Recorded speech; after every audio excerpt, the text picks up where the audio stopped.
Let me mention a few things that you should be aware of before taking this course. You should have some exposure to, or at least a general understanding of client-server interaction on the web. For example, how a browser can make a request to a server and handle the response.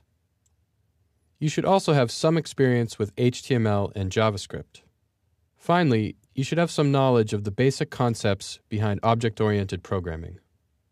If you've only ever written procedural-style PHP, for example, you can still take this course, but it would definitely be helpful to familiarize yourself with concepts like objects, properties, and methods.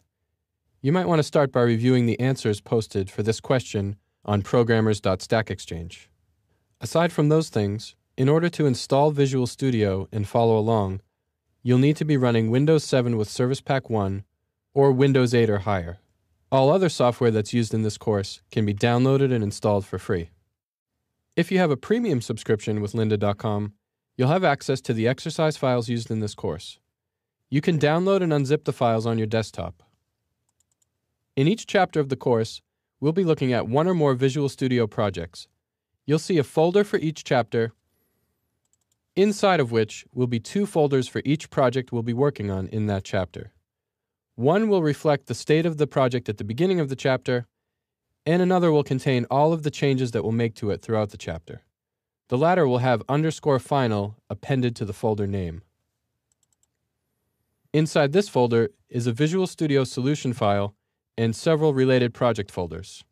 You'll be able to see me create these projects and write just about all of the relevant code in these files during the videos, so you can easily follow along on your own if you don't have access to my versions of the files. This course includes a video called Challenge: Detecting Updates in Real Time.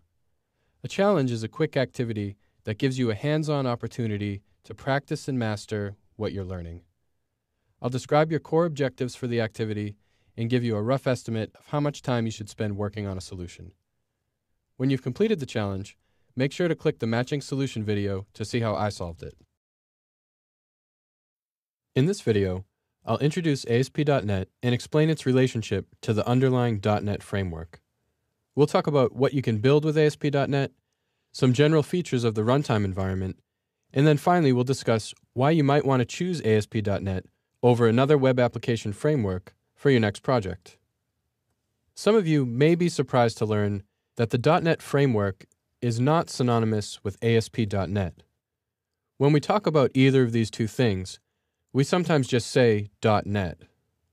They're very often confused with one another, but you should think of the .NET framework as something that powers many types of Windows-based applications, and ASP.NET as a web framework that we use to build a subset of those applications. Another thing that is sometimes confused with ASP.NET is an older Microsoft framework called ASP, Active Server Pages. Today, we call that Classic ASP, and although ASP.NET gets its name partly from this older framework, the programming model is a lot closer to something like PHP than to ASP.NET, since it uses a server-side scripting engine with an interpreted language. A feature that all .NET applications share, however, is something called the Common Language Runtime, or CLR. And to explain the purpose of the CLR, let me start by mentioning that when you write code for .NET applications, you can use a variety of languages to do so, although the 3 shown here are the most common. Code written in any of these languages is compiled to a Common Intermediate Language, or IL, which typically ends up in a DLL file. At runtime, the CLR is responsible for managing this IL code, and it further compiles it into native machine code on demand, using something called the Just-in-Time Compiler, or JIT. This JIT compiling, or JITting, actually happens as individual methods and operations are invoked, and then the native machine code is finally executed by the CPU. The CLR also handles a number of other vital aspects of code execution, including memory management, exception handling, thread management, security, and type safety. Common .NET languages, as we just saw, include C# and Visual Basic.NET, so-called to distinguish it from older versions of Visual Basic, although it's generally still referred to as VB. Another is F#, which is a functional programming language that's well suited to scientific and financial applications, as well as some types of very complex computing problems. And there are literally dozens of other languages, all at varying stages of development, some abandoned, and you can read about them in the Wikipedia article shown here. You might notice some familiar items in this list, like C++, Python, and Ruby, the .NET implementations of which are called IronPython and IronRuby. In this course, we'll be using C#, although everything I'll show you can also be done in VB. And if you already have experience with VB, you'll have no problem translating these concepts into that language, if you decide you want to stick with it. So now that you have a general idea of what ASP.NET is, why should you consider it for your development needs? Especially if you're not building Windows applications and you're only interested in the web. For me, there are three main areas where ASP.NET really excels when compared to other frameworks. The first is Visual Studio, which is the IDE, or Integrated Development Environment, that we use. It's not the only tool available, but it's the IDE of choice for almost all .NET developers. It's a very powerful code editor that also has support for database management, a very effective debugger, and an extremely useful package manager for quickly integrating external libraries into your projects. These are some of the things that we'll be focusing on in this course, but you'll discover that there's a long list of great features. Best of all, there is a free version. The one we'll be using in this course is Visual Studio Express 2013 for web, and it has everything you need to get started. If at some point you decide to move on to a premium version of Visual Studio, you can take advantage of a number of useful extensions. Some of these are free, like Web Essentials, which was developed by a Microsoft employee and provides enhanced editing support for a number of front-end technologies. There's also ReSharper from JetBrains, which is a paid-for extension and provides powerful code refactoring tools promoting best practices with coding conventions. The second big appeal of ASP.NET for me is the diversity of project templates and the underlying libraries that power them. Shown here are just some of the project templates that are available to you out of the box. And once we've created a project and we look at the Add New Item menu, you'll discover that you're encouraged to mix and match elements from each type of project. And the third area where I feel ASP.NET shines is community. You'll find that there's a huge community of developers online, and some of those who share the most with the community through articles and other forums are actually employees at Microsoft. Also, many of the features we'll be looking at, like web pages, MVC, Web API, and Entity Framework, have now been open sourced and are even accepting contributions from the community. Shown here is the homepage for some of these projects. Visual Studio now ships with many popular open source frameworks and libraries, including jQuery to make it easier to write JavaScript, Bootstrap to make it easier to create responsive, mobile-friendly designs, and Knockout, which makes it easier to bind data to DOM elements. You'll also get excellent editing support for HTML, CSS, and JavaScript. In the videos that follow, I'll show you how you can use ASP.NET to quickly develop effective and maintainable solutions for the web. Before you go back to rolling your own code or using another framework, you should know where you'll stand to make significant gains by using ASP.NET. In the next video, we'll talk more about what you need to get started, and I'll show you how to download and install a free version of Visual Studio. In this video, I'll show you how to download and install a free edition of Visual Studio. But before we get up and running, let's take a moment to discuss what an IDE, an integrated development environment like Visual Studio, aims to provide to us as developers. Most likely, the bulk of the time you work in Visual Studio is going to be spent editing code. Now, you could do ASP.NET development with Notepad and a command line compiler if you wanted to, but the lack of a color-coded text editor alone is going to be a big hit to your productivity. In addition to being a text editor, a good IDE should also help you navigate your code and assist in completing statements and identifying typos and syntax errors. It's also nice if your compilers and build tools are bundled into the IDE, allowing you to make changes to your code, check to see if they compile, and even publish your projects all from within the same application. Good debugging tools are essential to developer productivity. Sadly, a lot of developers still work without them today, and for a long time, they didn't even exist for things like JavaScript and CSS. But if you're able to debug your application line by line while watching the values of variables, it'll make your life a whole lot easier. In this course, we'll be using one of the Express editions of Visual Studio, all of which are completely free and full of great features. One of the drawbacks to the Express editions is that they don't support third-party plugins or extensions. A lot of developers will tell you that they really can't live without some of these plugins, especially a very popular one called ReSharper.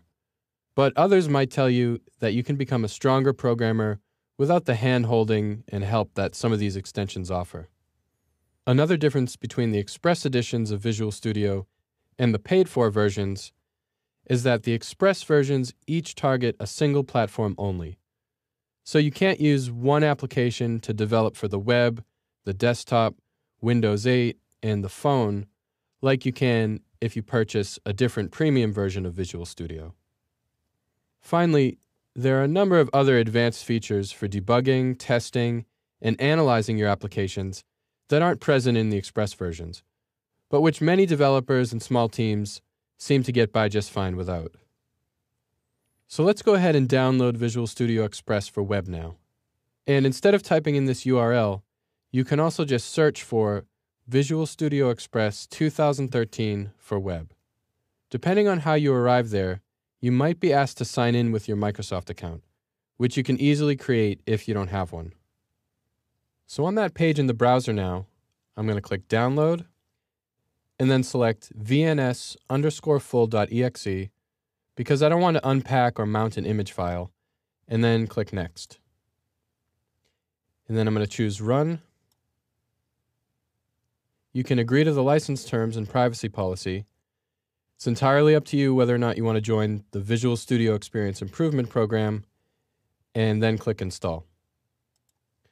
This may take a little while since, as you'll see, we'll be installing a lot more than just a code editor, including, among other items, the latest version of the .NET Framework, a development version of SQL Server, and a lightweight development web server that we'll be using that's called IIS 8.0 Express.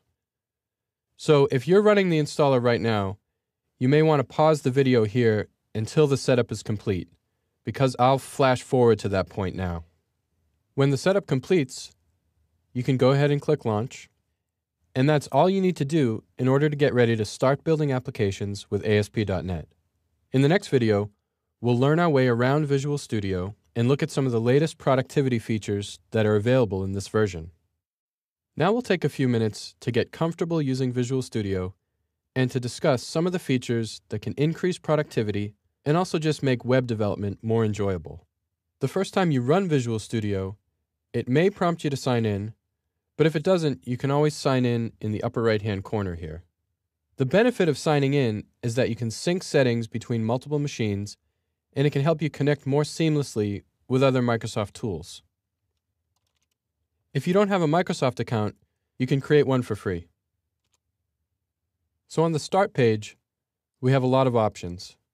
I'm going to choose New Project on the left, and then under Templates, Visual C#, ASP.NET Web Application.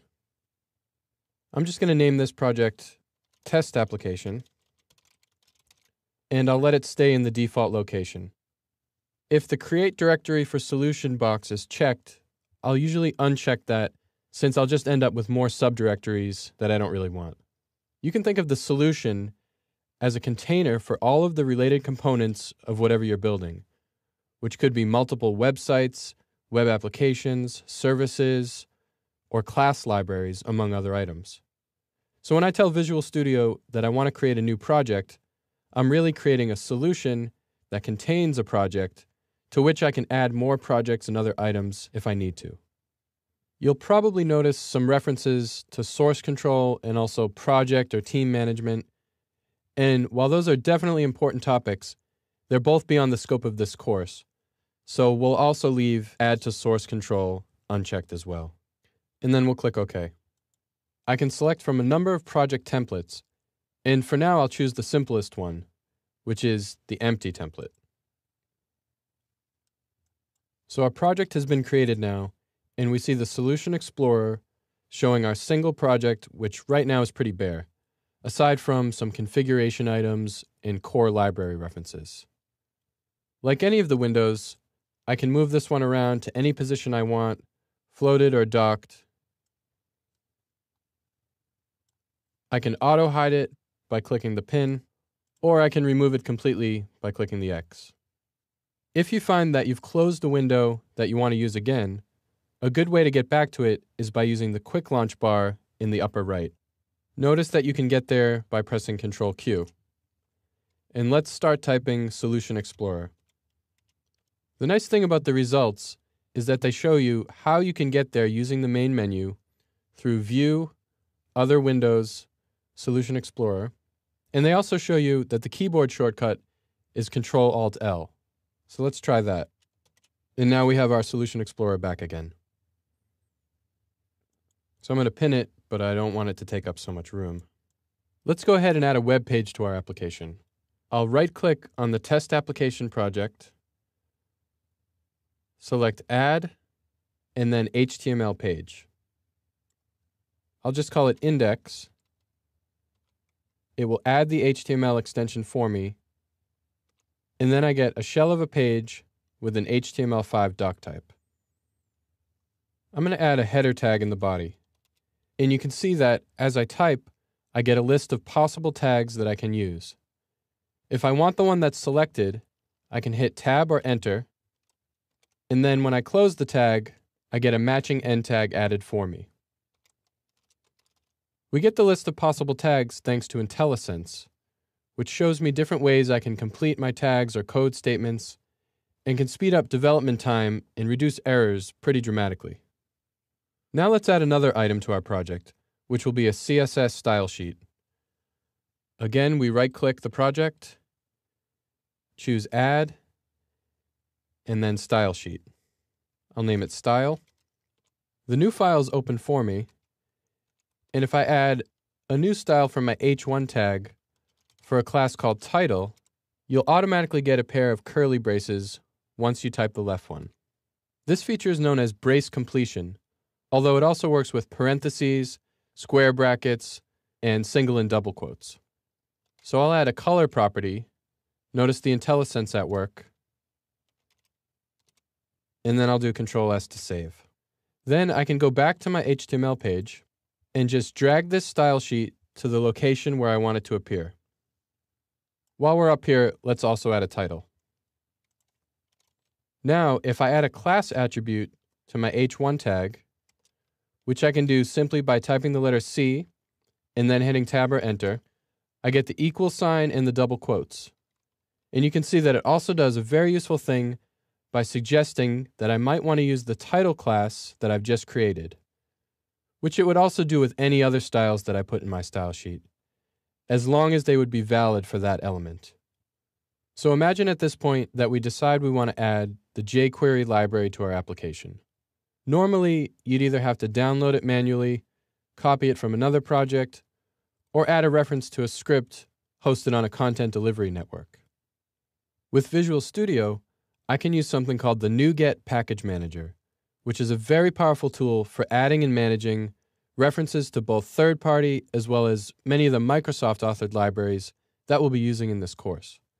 Just right-click the test application project and choose Manage NuGet Packages. You can use the search box in the upper right, but you'll notice that it's sorted by most downloads, and jQuery is the very first item in the list. So just click Install,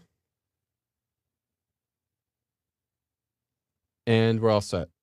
I now have a scripts folder that includes several jQuery-related files, including the latest version of the core library and its minified counterpart. If I want to add, for example, the minified version of the jQuery library to this page, again, all I have to do is drag it from the Solution Explorer. And of course, you'll have IntelliSense in documentation for jQuery as well.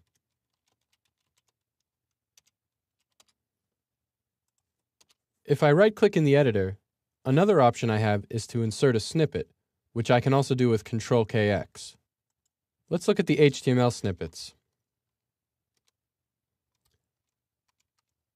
So for example, I can insert a snippet for a form element very quickly, and it reminds me that I might want to add the action and method attributes. At this point, let's say that for some reason I want to comment out the HTML in the body and try something completely different. All I have to do is select the markup and then click the small icon up here that looks like tiny lines of text. Now I should mention that I really like to use the keyboard shortcuts, so if I know that one exists but I can't remember what it is, I'll usually find what I'm looking for in the menu or the quick launch, or hover over the button, but then go ahead and use the keyboard shortcut that it shows me. This one is Ctrl-K, Ctrl-C, and now I've surrounded that markup with an HTML comment tag. And this works for whatever language you're currently using, so it will put the appropriate comment characters there. If I want to uncomment those lines in the future, I'd use the button just to the right with the undo arrow, or Ctrl-K, Ctrl-U. And by the way, for the snippet shortcut, I think I said Ctrl-KX instead of the way it's written here, Ctrl-K, Ctrl-X. That's just because I hold down Control while I'm pressing K and then X. Another thing I might want to do is take these commented out lines and move them somewhere else. And since they're already selected, I can do that by pressing Alt with the up or down arrow. Now, this isn't a huge time saver since you can also just cut and paste, which could actually be faster. But for me, this is a lot more reliable since I won't cut and then get distracted and forget to paste or leave off a character accidentally when cutting. So I think it's actually a pretty useful feature, at least if you're just moving lines up or down in a group. One quick word about options and preferences in Visual Studio. If I go to Tools in the main menu and then select Options, there's a huge number of things I can adjust according to my personal preferences and coding conventions. Luckily, they've made these options searchable in this latest version of Visual Studio. So, for example, one thing you might want to try out is the new enhanced scroll bar. Do a search for scroll bar, and then choose the scroll bar's item, and then under Behavior, choose Use Map Mode if it's not already selected. And then click OK. For a better demonstration, let's look at the unminified version of the jQuery library. My default scroll bar is replaced by a scroll bar that displays a kind of map of the entire file, but still responds to the normal click and drag and scroll functions. It also has a preview window and indicates where my cursor is with a blue line.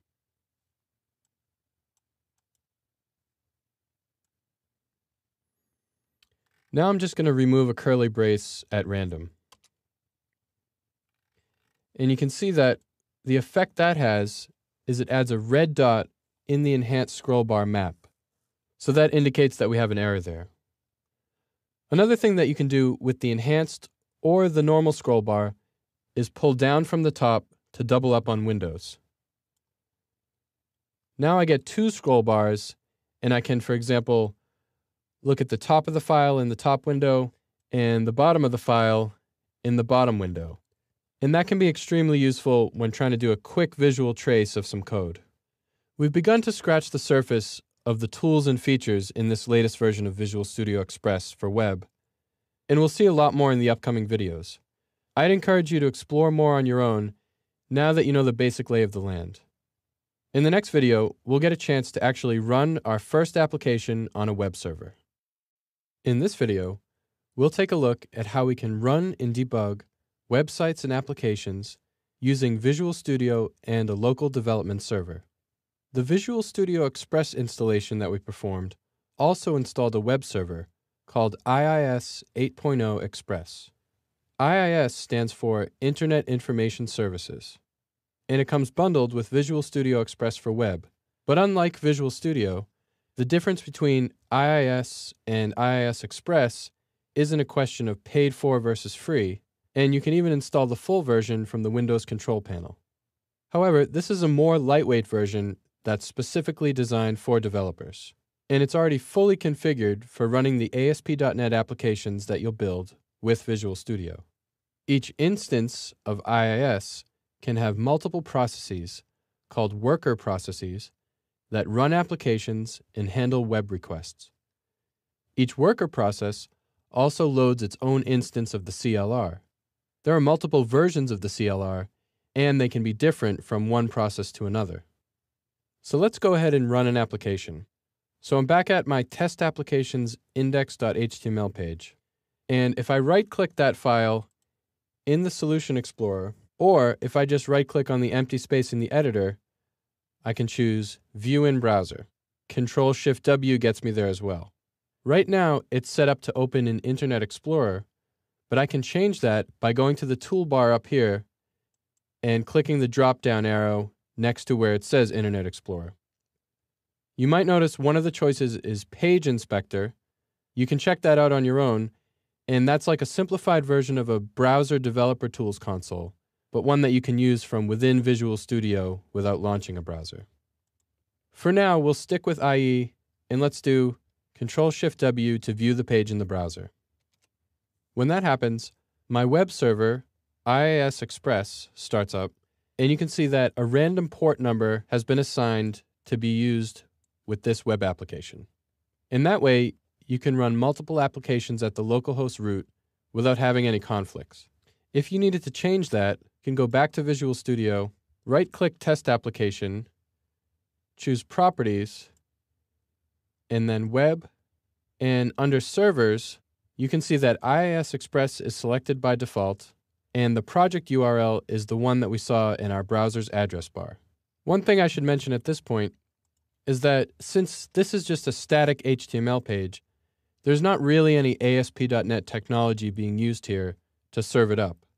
So next, let's have our web server actually handle some C# code, while I give you a brief introduction into the world of debugging in Visual Studio. First, let's look at some of the basic actions we'll take when debugging. We'll attach a debugger to the IIS worker process, and normally that's going to be done behind the scenes for us when we request to start a debugging session. Next, we can perform step-by-step code execution, manually advancing through the program line by line, starting at a location of our choosing. We can also trace or watch variables and see how their values change as our code is being executed. And finally, we can write and execute new code on the fly as needed to help us understand what's happening with the existing code. One easy way to quickly add some application code is by using what's known as a global application class, which I can do by right-clicking Test Application, selecting Add, and I can get there from New Item, or I can go straight to Global Application Class, which appears in this context menu. I'm just going to auto-hide the Solution Explorer for a moment to give us a little more room. And if you take a look at this class, you'll see a number of methods that are actually handlers for different events. Most of these are fairly self-explanatory. These methods are guaranteed to run at certain times. For example, application_begin_request is called whenever any request is made to this application. So I'm just going to add a few simple lines of code to this method. So we'll declare a string, and then on the next line, we'll make it uppercase. And this will give me some code that I can examine with the debugger. And before we start debugging, we just want to indicate a starting location at which to pause execution, known as a breakpoint.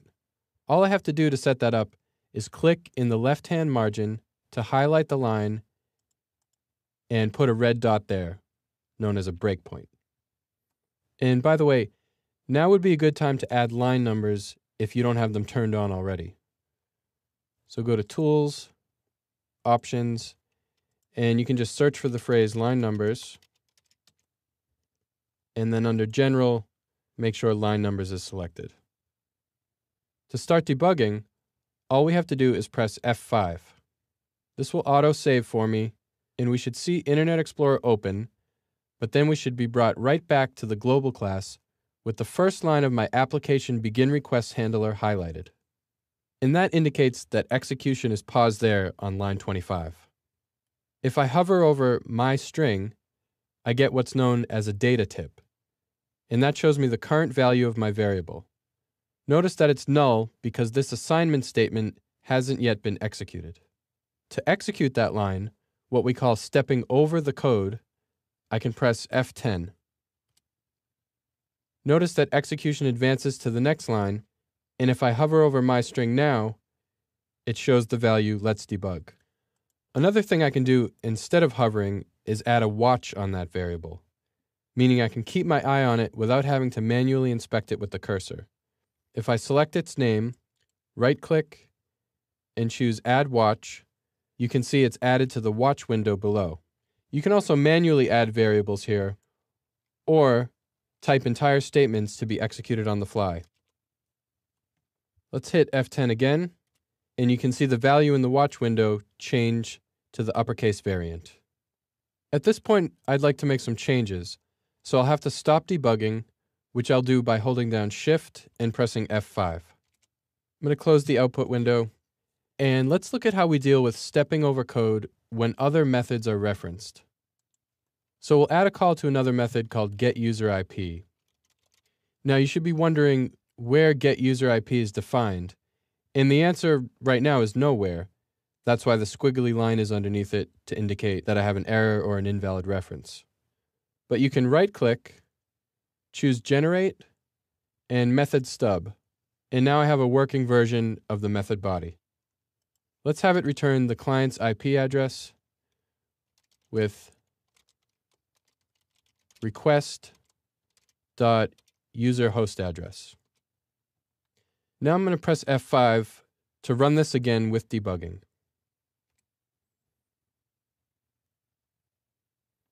So I'm going to step through the code with F10, and when I get to the call to getUserIP, I can either hit F10 again to execute it immediately, or I can press F11 to step into that method.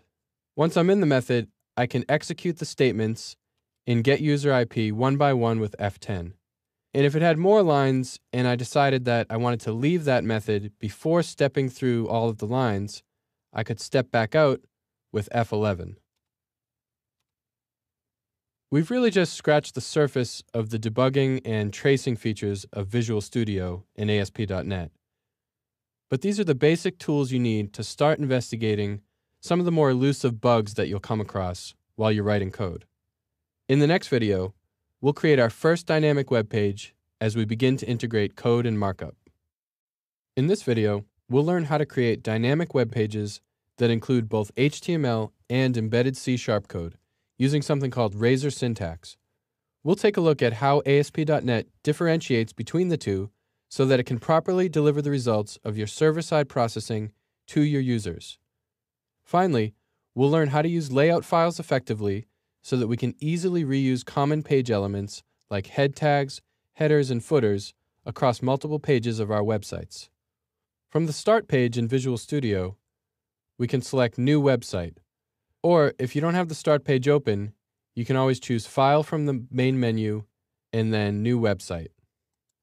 If Visual C# Templates is selected on the left, one of our options should be ASP.NET Website Razor v3. Razor is a view engine that provides us with a powerful way to blend C# code and markup. It also has an extremely easy-to-learn syntax, as we'll see. Under Web Location, we should choose File System, since that will allow us to use the default IIS Express web server to run our site. The HTTP option would allow us to use a specific URL, and the FTP option would allow us to develop a site remotely using FTP, neither of which we need to do at the moment. Over here, I'm going to leave the default path, but I'm going to change the root directory to Web Pages Demo, and then click OK. Instead of diving into the files that are generated for us, let's start with a simple example by right-clicking on the Web Pages Demo website, selecting Add, and then Web Page Razor v3. I'm going to name this page Hello World. And now I have a shell of a page with an HTML5 doc type and a few basic elements. Notice that the file extension is CS.html. The CS stands for C#, which is the server-side language that we'll be using right alongside the HTML in this file. And if you've done any PHP or classic ASP, then the way we'll be mixing server-side code and HTML in the same file should feel pretty familiar to you. Writing code that spits out "Hello World" is a bit boring because I can just type that in plain text in HTML. But let's say I wanted to dynamically include the server name in that message so that we could see who is actually saying hello. To do that, I can use the @ sign to indicate that what follows is C# code, and then type server.machineName. Let's view the page in the browser now. And remember, I can do that quickly with Ctrl-Shift-W, which also conveniently autosaves for us. And now I see the name of the machine that I'm working on. Going back to Visual Studio, note that I don't need to explicitly close my server-side code section like I would need to do with PHP tags or classic ASP server-side tags.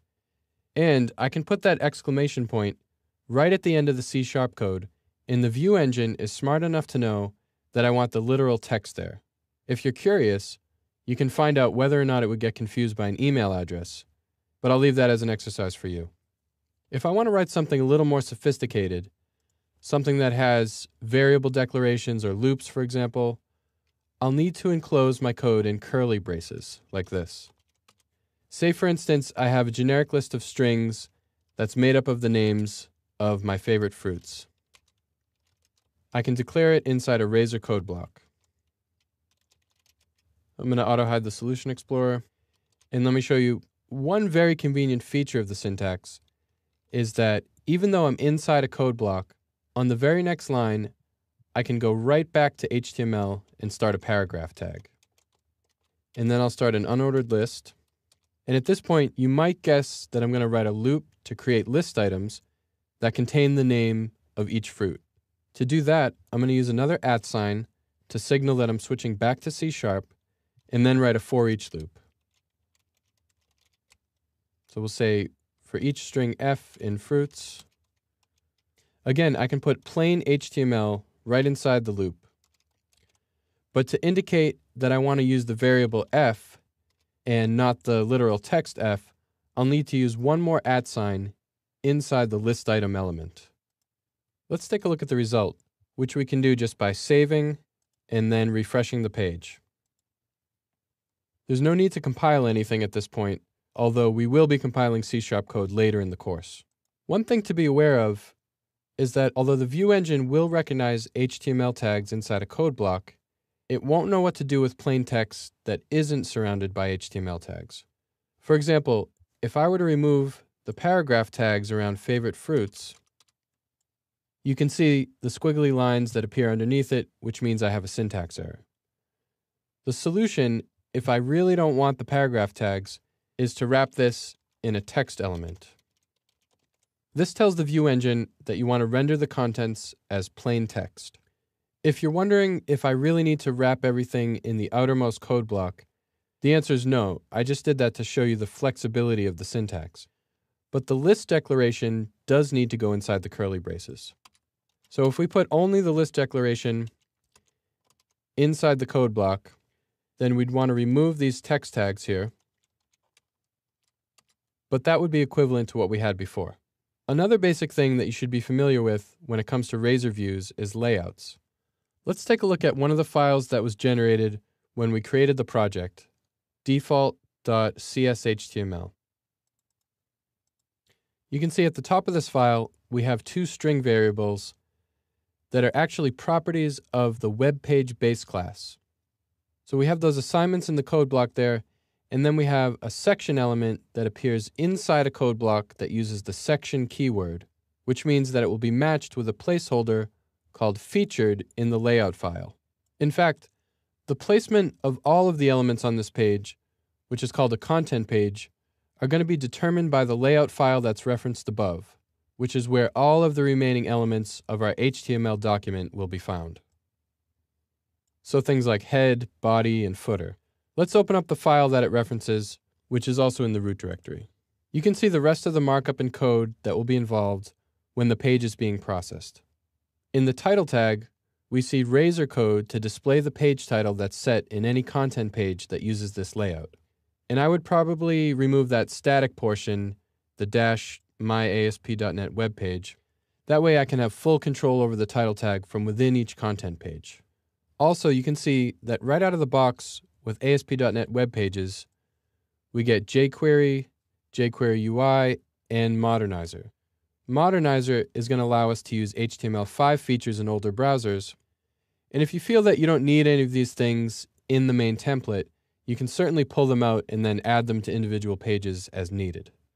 Scrolling down, you might notice that we have a razor if-else block with some conditional logic to display different menu items based on whether the current user is authenticated or not.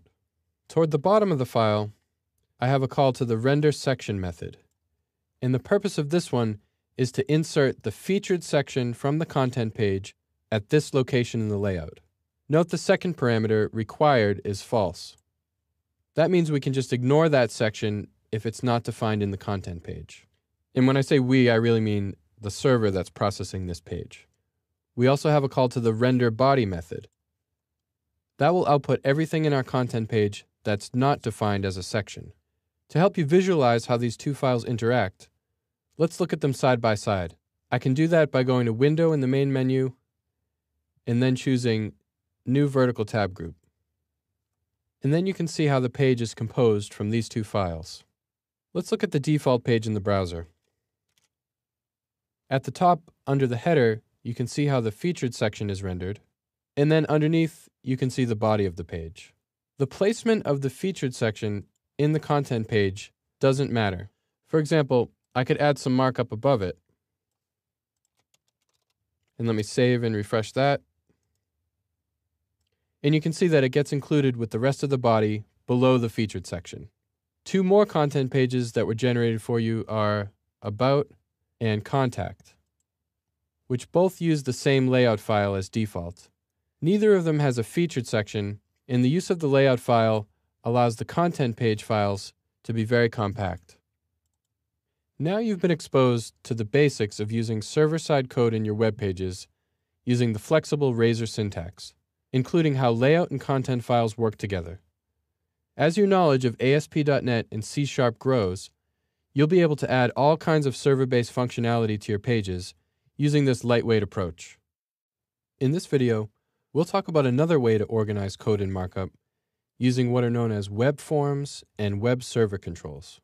If you've ever noticed a URL ending in .aspx, like the one for this page showing the Microsoft IT certification tracks, then you visited a website that's using ASP.NET Web Forms.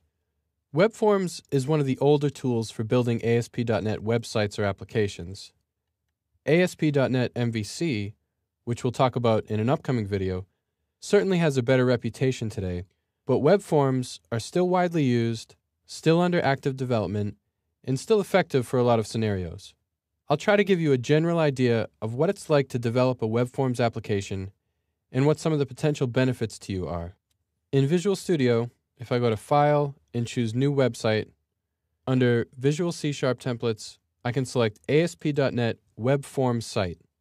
Again, we choose File System for web location, but we'll change the name of our root directory to Web Forms Demo.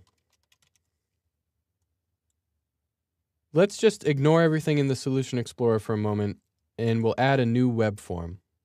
I'm going to right-click the Web Forms Demo website, and then go to Add, and I can add a web form directly from this menu, or I can do Add New Item, which I'm going to do this time, because it gives me some extra options that I want to show you. So when I select Web Form in the Add New Item menu, I'll give it a name, which will just be My Web Form. And you can see I also have two options on the right just above the Add button. The first one gives me the option of placing code in a separate file, code meaning C# code. This is the more common practice, especially if you're going to add any significant amount of code. The second checkbox for Select Master Page is similar to a layout file in web pages. We'll leave that unchecked for now and click Add. What we're presented with now is very similar to what we get with a new web page, with a few important differences. At the top, I have something called a page directive, which has some configuration information that the server will need in order to process this page. Notice that it's enclosed in angle brackets and percent signs. Although our main C# code is going to live in a different file, these server-side tags are sometimes used to add code blocks to the web form if necessary, just like what's done with classic ASP. Razor syntax is not available to us here, by the way, so don't confuse the @ sign there with the @ sign we use with Razor. This @ sign is used to indicate to the server that it's a page directive and not C# code to be executed. The code file property is there because we asked for a separate file to put our code in. It has the same name as this file, except for the extra .cs extension, which stands for C#. The code file is usually referred to as the code behind. To get a look at the code behind, we can click the arrow next to My Web Form in the Solution Explorer, and when we expand that item, we should find the .cs file underneath it. Now we see a stub of a class with one method called page_load. You can use this to add any code that you want to have run each time this page is served. Switching back to the ASPX file for a moment, one more thing you might notice is that two of the HTML elements have an attribute called runAt. In both, the value of runAt is server. By adding that attribute to any HTML element, we can create what's called an HTML server control. This behaves just like a normal HTML element when rendered, but on the server side, we'll be able to easily access and modify any of its properties. If I do Ctrl-Alt-X, I get a toolbox that I can use to add elements to this page. The style of building an application that we're going to see here came from Windows Forms. The idea was that this would make it easy for a Windows Forms developer to make the leap to web development. So we can use a lot of the same tools, but instead of building a desktop application, we'll be building a web page. So what I'm going to show you now is how you might build a simple form for uploading a file using some of these items in the toolbox. So I'm also just going to add a header here. And then the first control that we'll add to our form is a text box for the user to supply a name to identify the file that they're uploading. So I can drag this from the toolbox into the form, and notice that what I get when I do that is not an HTML input tag, but a tag from the ASP namespace that's not an HTML tag at all. This represents what's known as a web server control. I'm just going to hide the Solution Explorer again. So when we view the page, it is going to render as an HTML input tag, but we'll see that it has some other built-in server-side functionality as well. Feel free to change the IDs of web server controls that you add to your pages. We'll be using them to access their properties from server-side code. I'm going to leave most of them as is in this example, but in a more complex scenario, you'd probably want to come up with something more descriptive than just text box 1. In front of this, I'm just going to add some text so the user knows what this is for. The toolbox does have a label control that I could use to do that as well, but for this simple example, the plain text will do the job. Now I'm going to add a drop-down list for the user to specify what type of file they're trying to upload. And this is going to have options inside, just like an HTML select element. But instead of option tags, these are going to be server controls called list items. These have a value property and a text property. And I'm going to have A for ASCII and B for binary. And then we'll add the word type up here as well. By the way, after you learn to work with data, it's really easy to dynamically bind a list of name-value pairs to this server control, and that's one of the advantages of using it instead of an HTML select element. Next, we'll add our file upload control. And this is probably going to be self-explanatory enough without a label. Finally, we'll add a button to submit the form. By default, the button will render as a submit button, and it will post the form when it's clicked. I'm going to change the text to save. And then I'm also going to add one more control called the literal, which I can dynamically replace with any text or HTML that I want to. in which I'll use just to give the user some feedback after the form is posted. This time I'm actually going to change the ID to feedback. Okay, let's take a look at this page in the browser now with Control-Shift-W. And even though we haven't written anything to handle the form submission yet, let's give it a test run. I'm going to upload a logo for my company. That's going to be a binary file. You can do this with any file, but I'm going to use logo.gif from the exercise files in Chapter 2, and then click Save.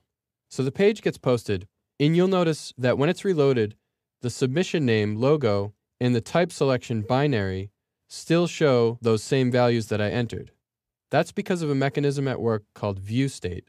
If you were to view the source of this page by right-clicking and choosing View Source, you'll see that those values have now been hard-coded into the page by the server. This behavior can be disabled, but it's useful for many reasons, one of them being that you don't have to make your user fill out the form all over again if something goes wrong. Let's write some code now to simulate how we might process this form submission. If I press F7, it'll automatically take me to the code behind. This page load method is an example of an event handler, since it gets triggered every time the load event occurs for the page object. It's not the same as the DOM loading in the browser, but it corresponds to a server-side page object being loaded in memory. This method is going to be called every time someone requests the page. So if I want to write some code that's only executed when the form is submitted and not when it's first presented to the user, I'm going to want to test the isPostback property of the page. IsPostback will be false when it's first requested, but true when it's requested again with the post method after the form is submitted. And then inside this block, I can begin to process the form submission. And here's where you're going to see a real payoff to using web forms. We don't have to think about extracting post parameters from a raw request or some kind of generic container object, since we can now just refer to properties of strongly typed control objects. For example, I might declare some variables like name, where I'll store the text property of textbox1, and type, where I'll store the selected value of drop-down list 1, and file name, where I can store the file name property of file upload 1. We haven't yet talked about how to store things in the database, so we'll just make a note to do that later. But we can easily save this file on the server by calling the save as method of the file upload control. This is going to take an absolute path, and we can generate one by using the server.mapPath method. We're going to use a tilde and a slash here to indicate the root directory of our website, and we'll put it in the content directory for lack of a better place, and we'll just need to add a slash and then the file name. Finally, let's set a value for the text property of feedback. Now we can switch back to the web form markup and view in the browser again. We'll enter the same values as before,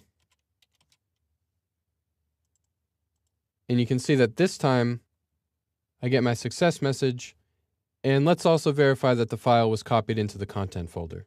We'll open up the Solution Explorer, and then we'll refresh this content folder, and we see logo.gif there now.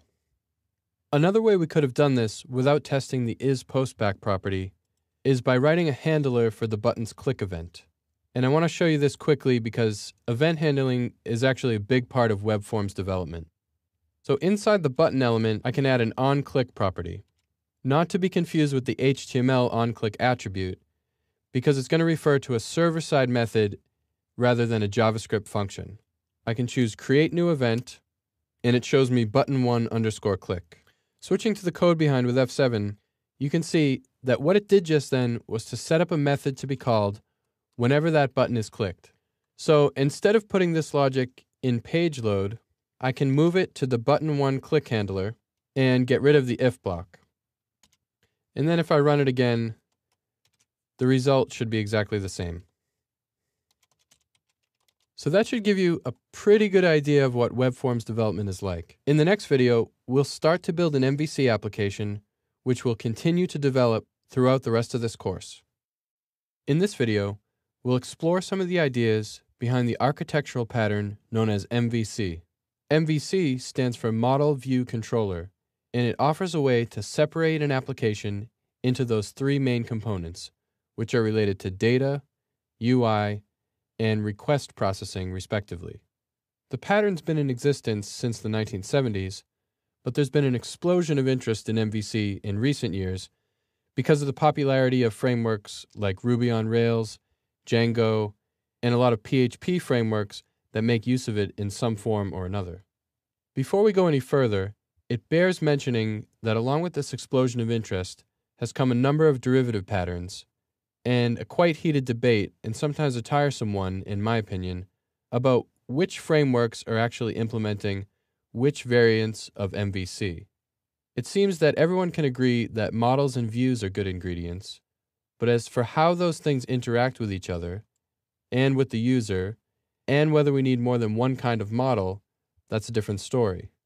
I think MV star is a handy term, but my favorite of these is probably MVW, which was coined by one of the guys working on Google's AngularJS project, and stands for Model View Whatever Works for You. And at the end of the day, that's what really matters, the thing that helps you get your work done. What all of these related patterns have in common, though, is the goal of improving our lives as developers by making it easier to maintain our software, and that's done primarily through a principle known as separation of concerns. And the concerns that we're trying to separate include models, again, where most of our business logic will live, the classes that deal with storing, manipulating, and retrieving data, views, which are the UI components of our application, and could be as simple as an HTML page, and controllers, which are responsible for handling user input and then presenting the appropriate view coupled with the appropriate model. Since we'll be looking at how MVC is implemented on the web, let's talk about what happens with a typical web request. The user interacts with the application primarily by using the browser to make HTTP requests, and those requests are handled by the controller. The controller passes messages to the model about what data to create, load, update, or delete. Then the controller arranges for a specific view to be presented to the user, and makes sure the view has access to the data that it needs, which is exposed by the model. The view can refer to properties of the model in its layout, but it shouldn't contain any data processing logic of its own. It's important to understand that the user sees the view, but the view doesn't actually handle the user's requests.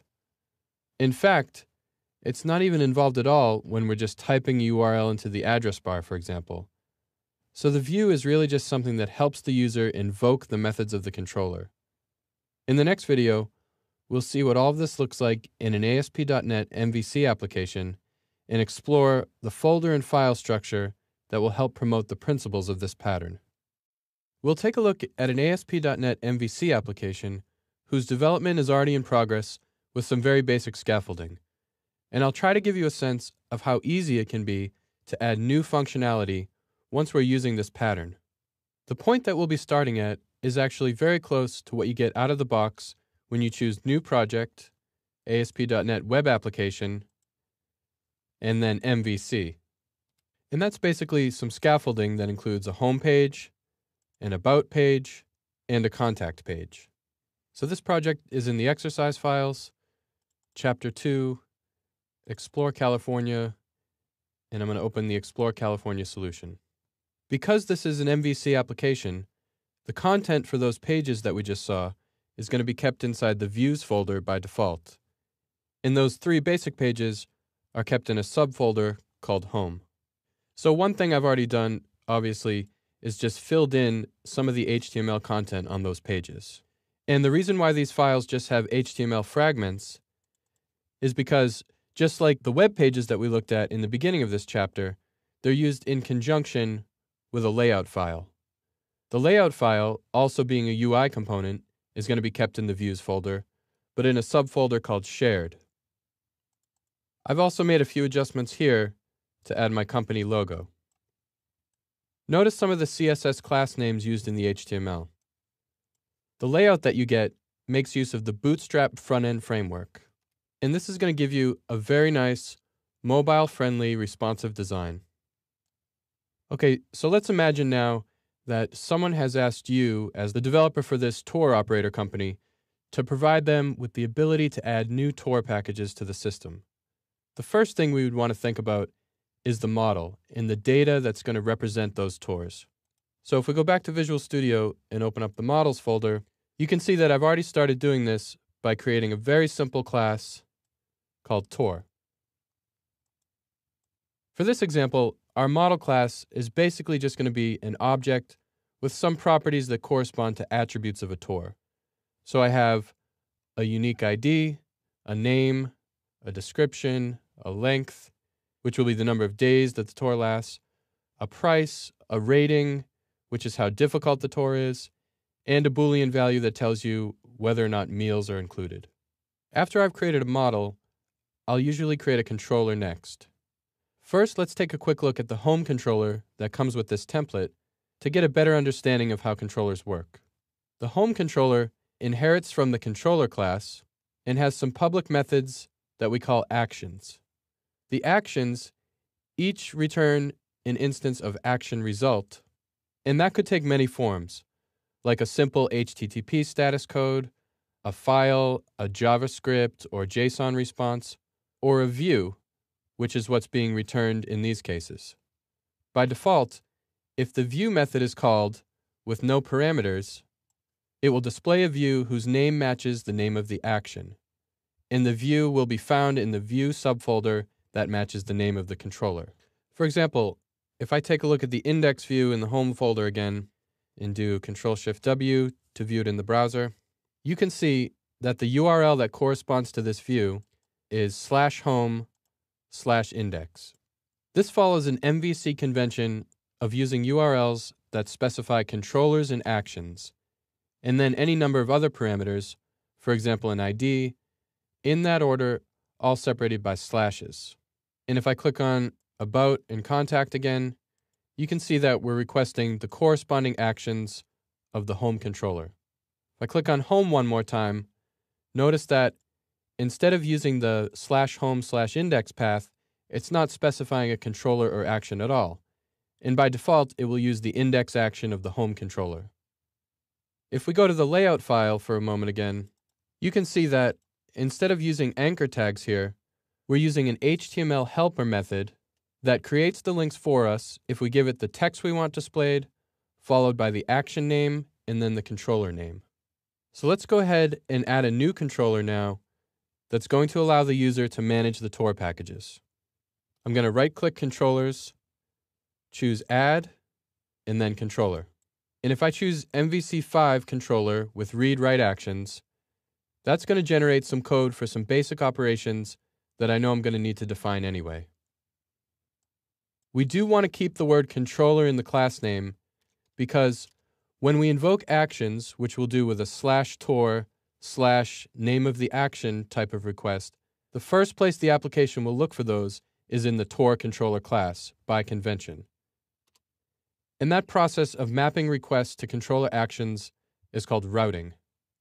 So what we see now is a tour controller class with a number of useful actions which correspond to various operations that I might be interested in implementing. Notice there are two methods called create. One of these is going to handle get request to tour/create and will present the form for adding a new tour to the user. And the other is going to handle post requests to tour/create. And eventually we'll insert a record into the database when the form is submitted. Get is the default request method, so we only need to explicitly identify the one that handles the post request. And we do that by adding the HTTP post attribute above the method declaration. One reason that I like to create the controller first is that now I can just right-click on the action method names and select Add View. And it's a good idea to at least create a placeholder view for index. I'll just use the default options here. The view bag that's referenced in this Razor code block is a convenient mechanism for passing around small amounts of data that don't necessarily belong in the model. And it uses a dynamic object that we can add properties to at runtime as needed. Controllers and views will both have access to it, and in this case, we're adding a title property in the view file and then displaying it in the title tag in the layout file. If I go back to the Tour controller class, another view I want to add now is create. And here is where we'll start to see a big payoff. If I right-click and do add view, my view name is going to be create, but if I also choose the create template, I can get a lot of useful boilerplate code and markup for creating new tours. I just need to choose my tour class in the dropdown here, and then if I choose reference script libraries, I can get client-side validation added automatically. And if I view this in the browser now with Control-Shift-W, I can get a look at that form.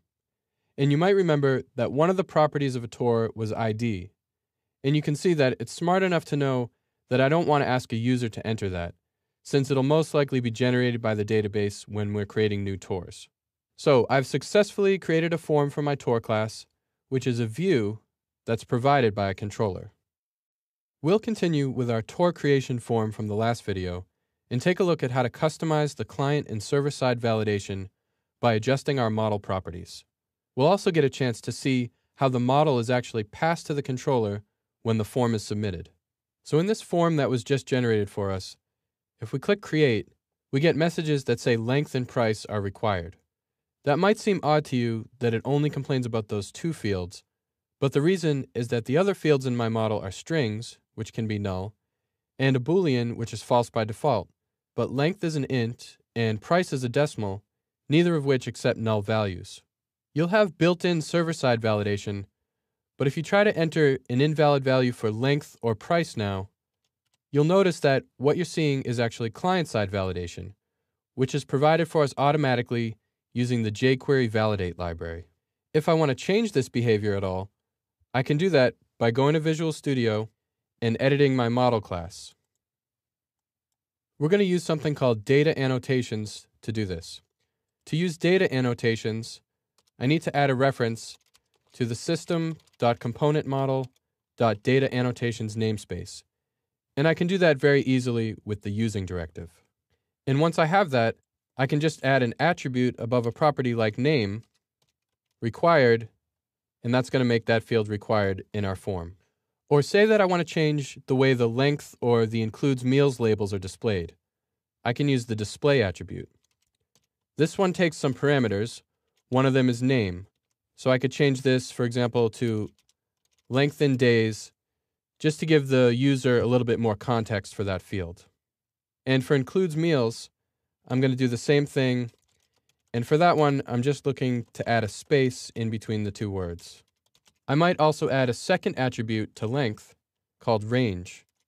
And this one I could use to get validation based on a minimum and maximum value, say 1 to 99 days.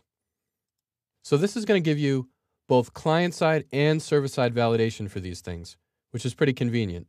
And here's where you'll start to see the true benefit of separation of concerns, because we can just cleanly isolate these rules from the UI. So let's now go back to our Create view and open it up in the browser. And you can see that I have my new label for length and includes meals. Name is now required, and I also have range validation on the length field. One last thing I want to show you is the way that the actual form values are passed to the create method. So if we go back to Visual Studio, in the Tour controller, I'm going to look at the second create method. Again, this is the one that handles the form submission in response to post requests. And you can see that by default, it takes a form collection, which is kind of a generic container for everything that gets posted in the form. It might be what you want in some scenarios, but here I know that I'm only posting the Tour attributes. So I can actually change this so that it takes a strongly typed Tour object as the parameter. When I start to type Tour, I notice that I don't get IntelliSense, so I'm going to hit Escape to say that I don't want that option that it's offering. Finish typing my parameter declaration, and then if I right-click the Tour type, choose Resolve, and then I get the option of adding the correct using directive or using the fully qualified name here. I'm usually going to go with the using directive because it will make this part of the code a little bit cleaner. And you can see that that clears that right up.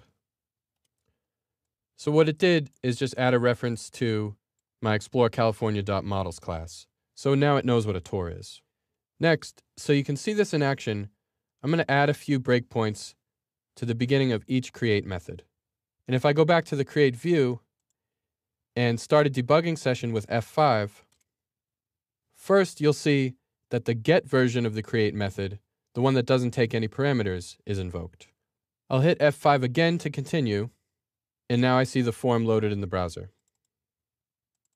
So let's fill it out for real this time. This will be for the Big Sur retreat, and that's a majestic tour of the coast. 3 days long, price tag of $750, medium difficulty, and it does include meals. And now when I submit the form, you can see that execution is paused inside the other create action method. And if I hover over the tour parameter, I can expand that to see its properties. So I'm looking at the properties of a strongly typed tour object now. And this should seem just a little bit magical to you the first time you see it, because it doesn't even look like we're dealing with forms and post parameters. It's just really nice to be able to have a tour object passed to this method automatically. Notice that ID is 0 by default because we still need to add the logic to actually insert this new tour into the database and generate the new ID. In the next chapter, we'll talk about working with databases, and we'll continue to develop this Explore California MVC application. When it comes to managing data in your ASP.NET application, you'll find that you have a lot of choices. In this video, we'll take a look at the basic options for how to store, retrieve, and manipulate the data that your application needs to work with. If you're starting from scratch, the first thing you should figure out is what kind of database, or rather database management system, you'll be using. For ASP.NET applications, the answer is usually some version of SQL Server because of the built-in support and tooling available. And actually, when you installed Visual Studio Express, you also got a lightweight version of SQL Server that we can use for development. It's called SQL Server Express Local DB. If you have an existing third-party database that you want to use, like Oracle or MySQL, you can certainly do that, but you'll have to install some additional libraries, and you won't really get the same level of tooling and support. And if you're working on a completely new project, then it would be hard to find a compelling reason for using a third-party database. By the way, when we talk about the Microsoft database technologies, you'll notice that it's usually pronounced SQL, whereas users of other products might pronounce the initials SQL. As far as the application code that we'll write in order to query the database, you have two main options. The first is to more or less manage all of your SQL statements on your own, writing code that issues SQL commands to the database and processes query results using classes with names like data reader and dataset. Those are part of a library called ADO.NET, and the ADO stands for Active Data Objects. But the preferred method these days is definitely to use an Object Relational Mapping tool. Object Relational Mapping, or ORM, is a technique for communicating with a database using an object layer. So instead of writing SQL queries, we can just manipulate objects in our language of choice, and then, based on a mapping of those objects to relations in the database, the corresponding SQL queries will be executed for us. There are a number of different ORM tools that can be used with ASP.NET. Link to SQL is a framework that's used to map database tables or views to classes and uses a powerful syntax for querying and iterating over the object instances of those classes.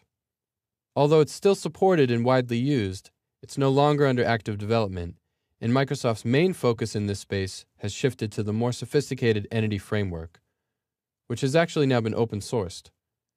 Entity Framework allows for even greater flexibility in mapping relational structures to objects, and there are a lot of different options for your development workflow. You can guess from its full name that this is actually built on top of the ADO.NET classes that we mentioned before.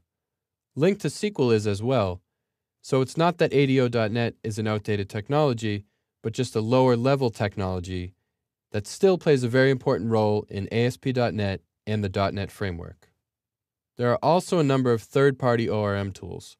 Some of these, like NHibernate, are certainly good options, but Entity Framework has come a long way in the last few years, and it offers a lot in terms of features, tooling, and support. So that's the one we'll be focusing on. In the next video, we'll take a look at how to get up and running with Entity Framework. Now we'll take a look at how we can automatically generate a database with tables using a simple C# class in Entity Framework. Because we've already defined a class for the information we want to store, we can use what's known as the code-first approach to create the database based on the existing class. The first thing we need to create is a class that inherits from DB context. That's going to expose entities in the database using public properties of a type called DB_set. So I'm going to continue where we last left off with our Explore California MVC application in the exercise files, Chapter 3, Explore California, and open the Explore California solution. Next, I'm going to add a class to the models folder. So go to Add, New Item, and then under Code on the left, I'm just going to choose an empty C# class and call it MyDBContext. First, we're going to inherit from the DBContext class. And I don't have a reference to that. I showed you right-click Resolve before.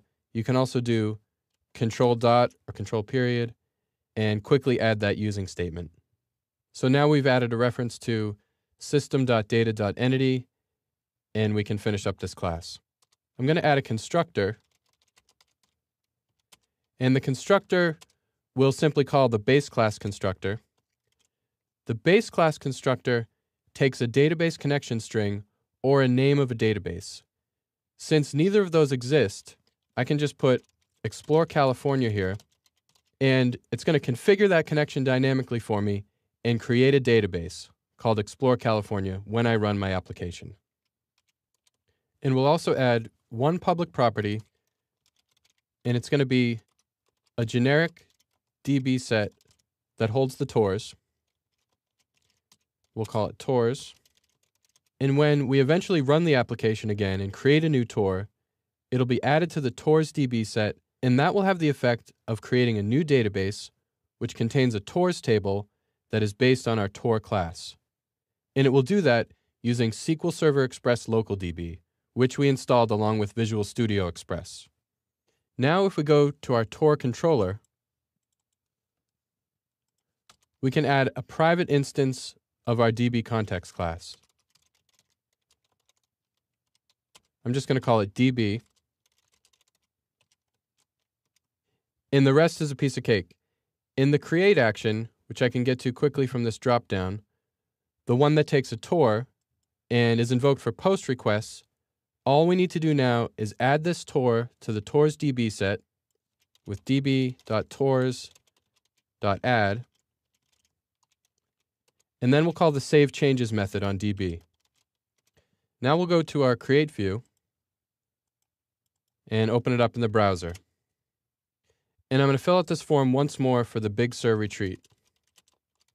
Now when I click create, Entity Framework is going to look for an existing database using the Explore California name, and when it's unable to find one, it will just go ahead and create one for me, and also create the TORs table, and insert a row using the form values I've just submitted. Remember, this index page that we see now is just something we created as a placeholder, since the redirect was already in the code when we created the scaffolding.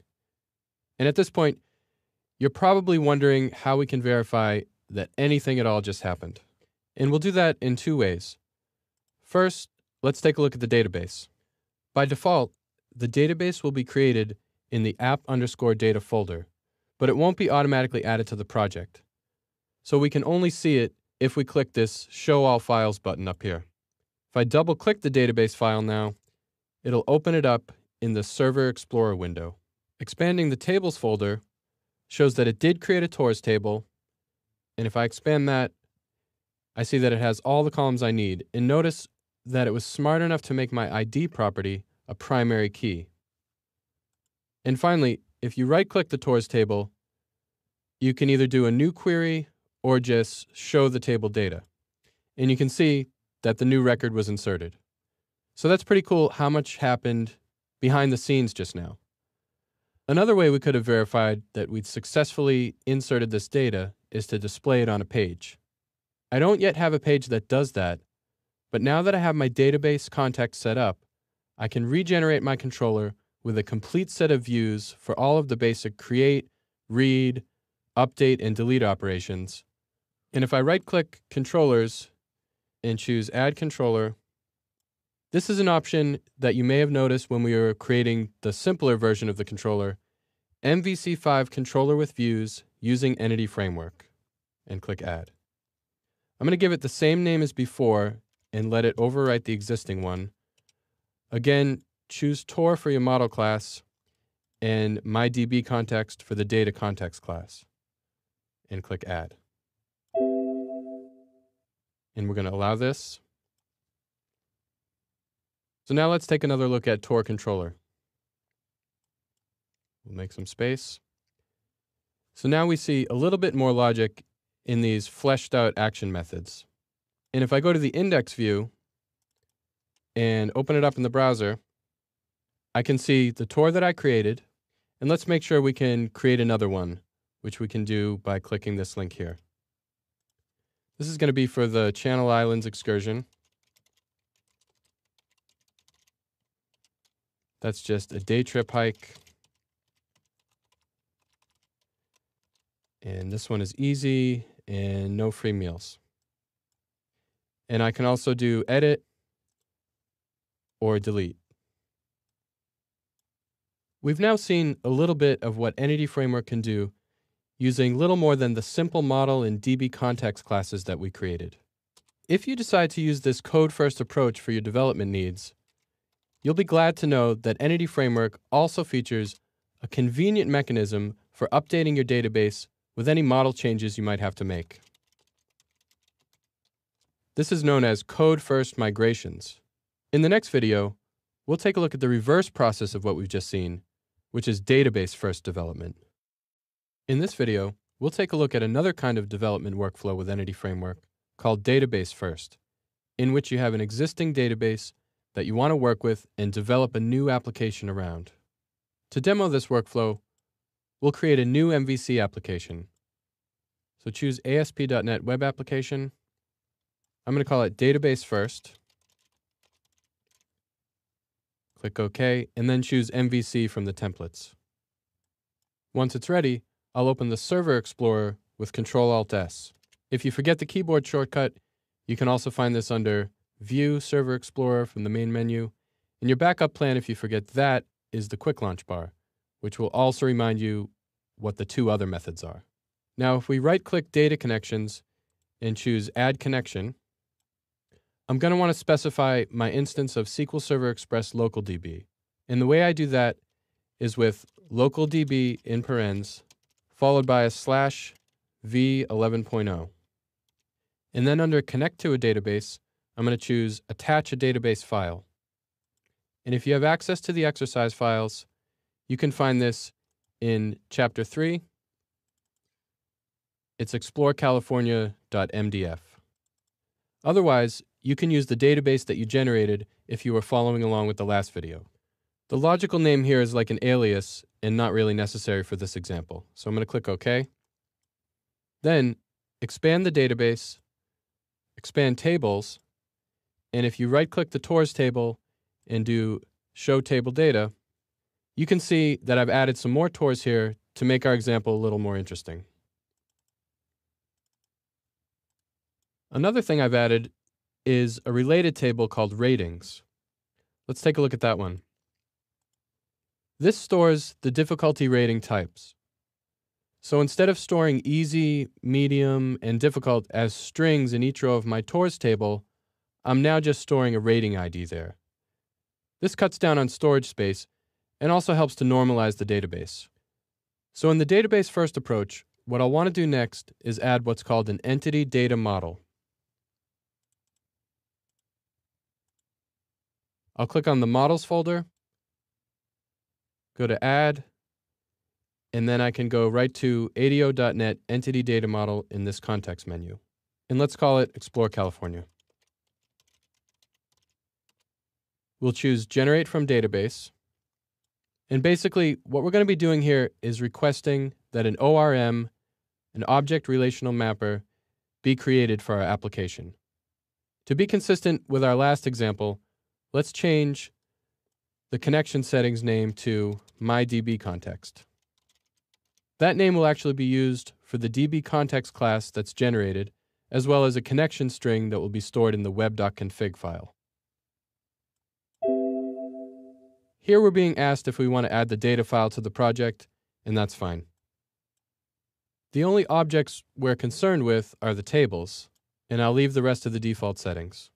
The ones about pluralizing and singularizing object names, that will have the effect of singularizing the names of individual entities like Tor and pluralizing the names of the DB sets like Tors.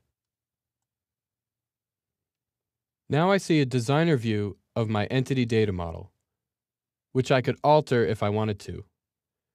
I could also start at a point like this and then generate a new database.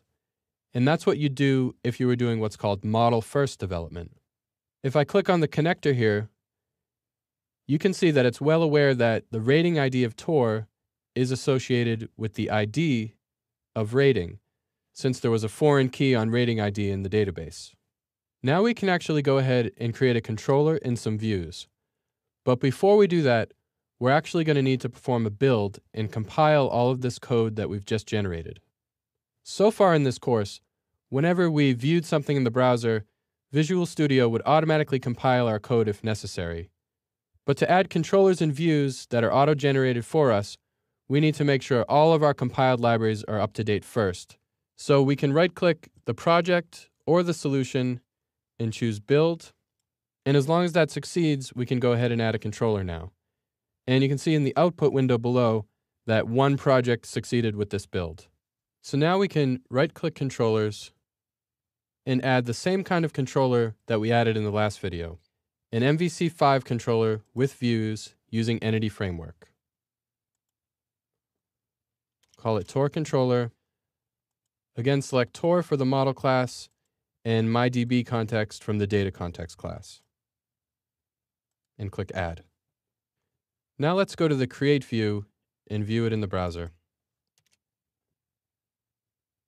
So notice I have some default labels now, which I would want to adjust a little bit.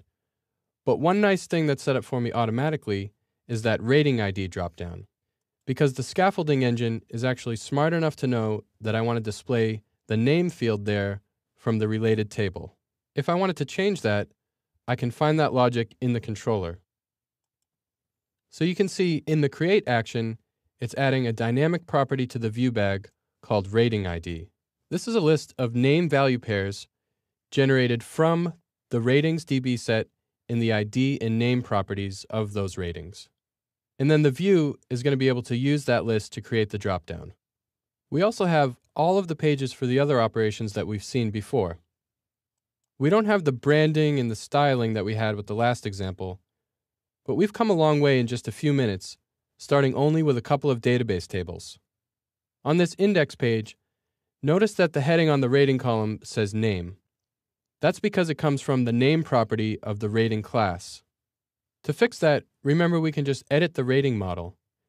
And in this database first project, that class is going to be found under the entity data model file here, and then underneath explorecalifornia.tt, which is a text template that was used to generate these classes. And the structure of the rating class looks a little different than what we created ourselves for the Tor class when we were doing code first. This class will actually contain a reference to the related Tors.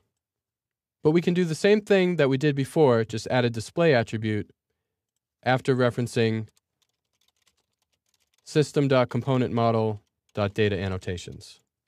And remember, we wanted to change name to something more meaningful, like rating. Let's go back to the index page.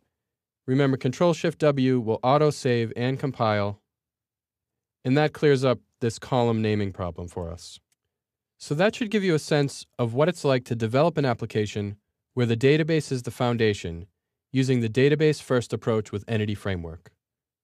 In the next video, we'll talk about how to write your own custom queries using link to entities. Having seen a lot of auto-generated database access code at this point, you might be saying to yourself, well, the scaffolding stuff is handy, but how can I query my database for very specific things when I need to customize a little bit more? We'll take a look at a few different ways to do that using link to entities. So we're going to continue with our database first solution from the last video. And for a simple example of something a little less generic, let's add a new action method in Tor controller. This new method will return a view that will list all the Tors that are of the highest difficulty rating, which is called difficult. And we're going to call the action method difficult also. We might start by copying the code in the index method to get a base set of Tors. By the way, the use of the include method here ensures that the related rating record is loaded along with the Tor record. This is an example of eager loading, since we're loading the rating details right away before we even need to use them. The opposite strategy is called lazy loading, where we wouldn't load the rating details from the database until they were actually referenced in code, for example, when we had to display them. So without the include method, lazy loading would be the default behavior. The parameter it takes is an example of something called a lambda expression. Now, lambda expression is just a fancy term for a function. In this case, the input is t and the output is t.rating. So basically what we're saying is that for each t in the Tors DB set, we want to also include its rating property. And here's where we're getting into a little bit of what we call link to entities. Link stands for Language Integrated Query. You can use link in a variety of ways, and here we're using it to write queries against our entity data. Include is a link extension method. And now we're going to use another one called where and specify a condition. I'm going to make a little more room here. Again, we're going to use a lambda expression, this time one that yields a Boolean value for filtering our results.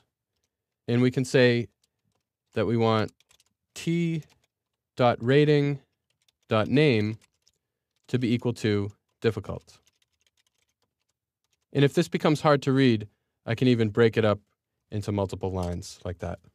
Finally, we'll use the order by link method to specify a sort property, which will be the name.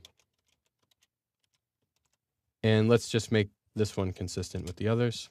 And then we'll return a view,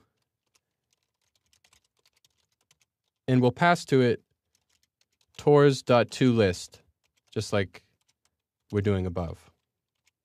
The toList method is what actually causes the query to be executed in this case.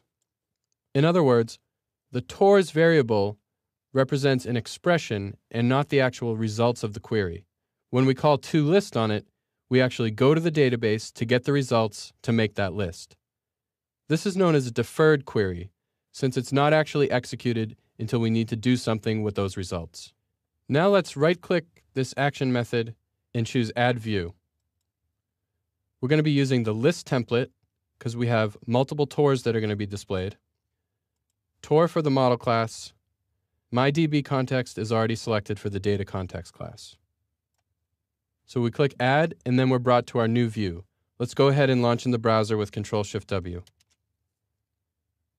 And there you can see a new list with only difficult Tors displayed. There's more than one way that we can write this query. Going back to the Tor controller class, I'm going to comment out this version with Control-K, Control-C. In addition to the extension method syntax that we were using, there's also a query syntax, which will feel more like writing SQL statements, except the order of things will be a little different. So for the query syntax, we actually start with a from clause and use the item in a collection syntax. So from t in db.tors. Hit enter and you're still indented, and because we know what entity we're looking at, because we started with from, on the next line, when I write the where clause, I'm going to have IntelliSense for t. And again, we want where t.rating.name is equal to difficult. You'll notice I almost put a single equal sign there, but it is C# code, not SQL, so we do want to use the double equals for the equality operator. I'll add the order by clause next, and last of all, the select statement. In this case, I'm selecting the whole object T with all of its properties. But I could specify a single property if I wanted to, or I could create a new anonymous object with several properties, like this. But if I want this to work on the difficult view, I'm going to need to select everything. Go back to the difficult view, view in the browser, and you can see that this is equivalent to the extension method version. If you really need to write your own raw SQL queries, the DB context also exposes a property called database. So this has methods like SQL query and execute SQL command. And if even those are too restrictive, you can always take a look at the lower level ADO.NET classes that we mentioned earlier. So that should give you some tools to work with for writing your own custom queries that go beyond the basic operations in the MVC scaffolding. In the next video, we'll talk about how to build a service that will expose this data we've been working with using ASP.NET Web API. Before we spend some time building an ASP.NET Web API, let's talk a little bit about the REST architectural style, what its purpose is, some features of a REST API, and how it compares to other ways of setting up an API. REST stands for Representational State Transfer. The name is actually pretty self-explanatory and just refers to the passing of information as described by a representation of some data that has a current state. And for instance, we may just want to fetch it or request that it be updated in a certain way, but there's a lot more to it in terms of the way that's done and some constraints that are applied. The term came out of a doctoral dissertation written by a guy named Roy Fielding, who's well known for his work on the HTTP specification in the Apache HTTP server, among other things. Instead of trying to summarize the paper, let's start by mentioning a few things that REST aims to promote. The first is stateless client-server interaction. Maintaining state, for instance, a user session, can consume a lot of resources for a server. So instead of burdening a server with a task like that, we'll try to make requests that don't depend on any information being maintained in memory on the server. Another is a uniform interface that makes use of the existing HTTP and URI standards. So in contrast to something like a SOAP message, which has its own arbitrary structure and abstractions, and might be sent to a generic service that just handles all kinds of messages, we'll use our existing HTTP verbs like get and post and others with a URI that identifies a specific resource that we're retrieving or updating, for example. REST also encourages layered systems. The fact that we're using basic HTTP requests and identifying individual resources doesn't mean that our underlying system can't be more complex than that in nature. So layering is how we can make sure the interface can always conform to these standards that we're talking about, because the actual implementation can be hidden in the lower layers. And finally, because our goal is effective, stateless interaction between client and server, caching becomes very important. Caching can certainly be done at the server level, but when I say cacheability information, I mean that the server should do a good job of letting the client know what information can be cached and for how long. Roy makes a very good point in his dissertation that the most efficient network request is one that doesn't use the network. And by that, of course, he means that the response can be retrieved from the cache, freeing up bandwidth and resources. When we build an API using the guiding principles of REST, we say that it's a RESTful API or a RESTful service. So that means we have an interface for resource management that clients can consume. And as a client, you can pass or request representations of those resources. And a representation can really be anything that gets passed back and forth between a client and a server. HTML, XML, JSON is increasingly common, the JavaScript object notation, or images, and really anything else you can think of. But where the RESTful API might differ from other types of APIs is in the semantics. So we're going to use get and post appropriately for fetching and creating resources, and we'll use, among other HTTP verbs, put for replacing resources with entirely new ones, in effect updating them, and delete for deleting resources. The idea with that one, for example, is that we already have a delete HTTP verb, so why not use it to make the request more meaningful? We'll also use existing HTTP standards for responses. So a response could include a representation of state in any of the formats that we already mentioned, but it should also include an appropriate HTTP status code. For example, it shouldn't rely on custom error messages alone, but should use error codes like 404 and 500 and make good use of the universal standard that all clients should already understand. To illustrate some of the ideas, let's look at the difference between a hypothetical RESTful and non-RESTful API call. In the non-RESTful API call here, we're using post and passing the name of an operation, delete, along with a product ID. This can work just fine, but compare it to the HTTP request to our hypothetical RESTful API, and you can see that the URI identifies a specific resource. The purpose of the request is very clear just by looking at the HTTP verb, delete, and it's a little simpler and cleaner too. It's often said that the best way to understand REST is to read Roy Fielding's dissertation.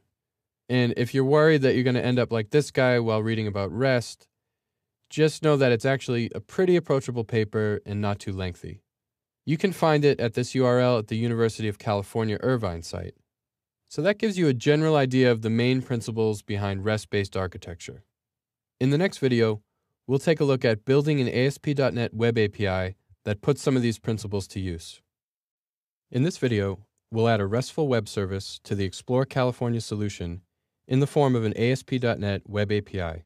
We'll also use a very handy tool called Fiddler to compose different types of HTTP requests to see how the API responds. We're going to start where we left off with our Explore California MVC application in Chapter 3, when we were looking at Entity Framework Code First Development. So you can continue with your own solution. I'm going to go into the exercise files, Chapter 4, Explore California, and open the Explore California solution. And if you right-click the Explore California application and go to Add, you'll notice that it is possible to add a Web API controller directly to this project. But I usually like to create a new application in the same solution for the API so that it can be maintained, updated, and deployed separately if necessary. We will be able to share some components between the two applications though, and I'll show you how to do that. So I'm actually going to right-click on the solution, choose Add, New Project. It's going to be an ASP.NET Web application, and I'm going to call it Explore California.api. Choose the Web API template and click OK. And in the Solution Explorer, notice that our new API project looks a lot like an MVC application. We're not going to be using views in this application, but it's common to have an index page that documents all the available operations, or maybe some help pages, so that's why you're given a views folder. Under controllers, we have a home controller to deal with those views, and we also have a values controller. The values controller is just a template that shows us how to build a RESTful API. Notice that the values controller inherits from API controller rather than controller. We'll be generating a more substantial API controller that will be able to perform some operations with our Tor class. But before we do that, I'm going to make an important change to this solution. In my MVC application, under Models, I already have a DB context and a Tor class, so instead of recreating those things in my API, I'm going to move them to a separate project where they can be shared by both applications. Essentially, you can think of this as moving these items to a single shared DLL. So right-click the solution again, choose Add, New Project, and this time we're going to do Class Library. I'm going to name it Explore California.dal or DAL for Data Access Layer. I don't need Class 1, so we can delete that. And what I'm going to do is actually cut and paste my DB context and Tor from the Models folder in my MVC application into our new Class Library project. Now if you open up my DB context, you'll notice that we have some items underlined here, which means we have a problem.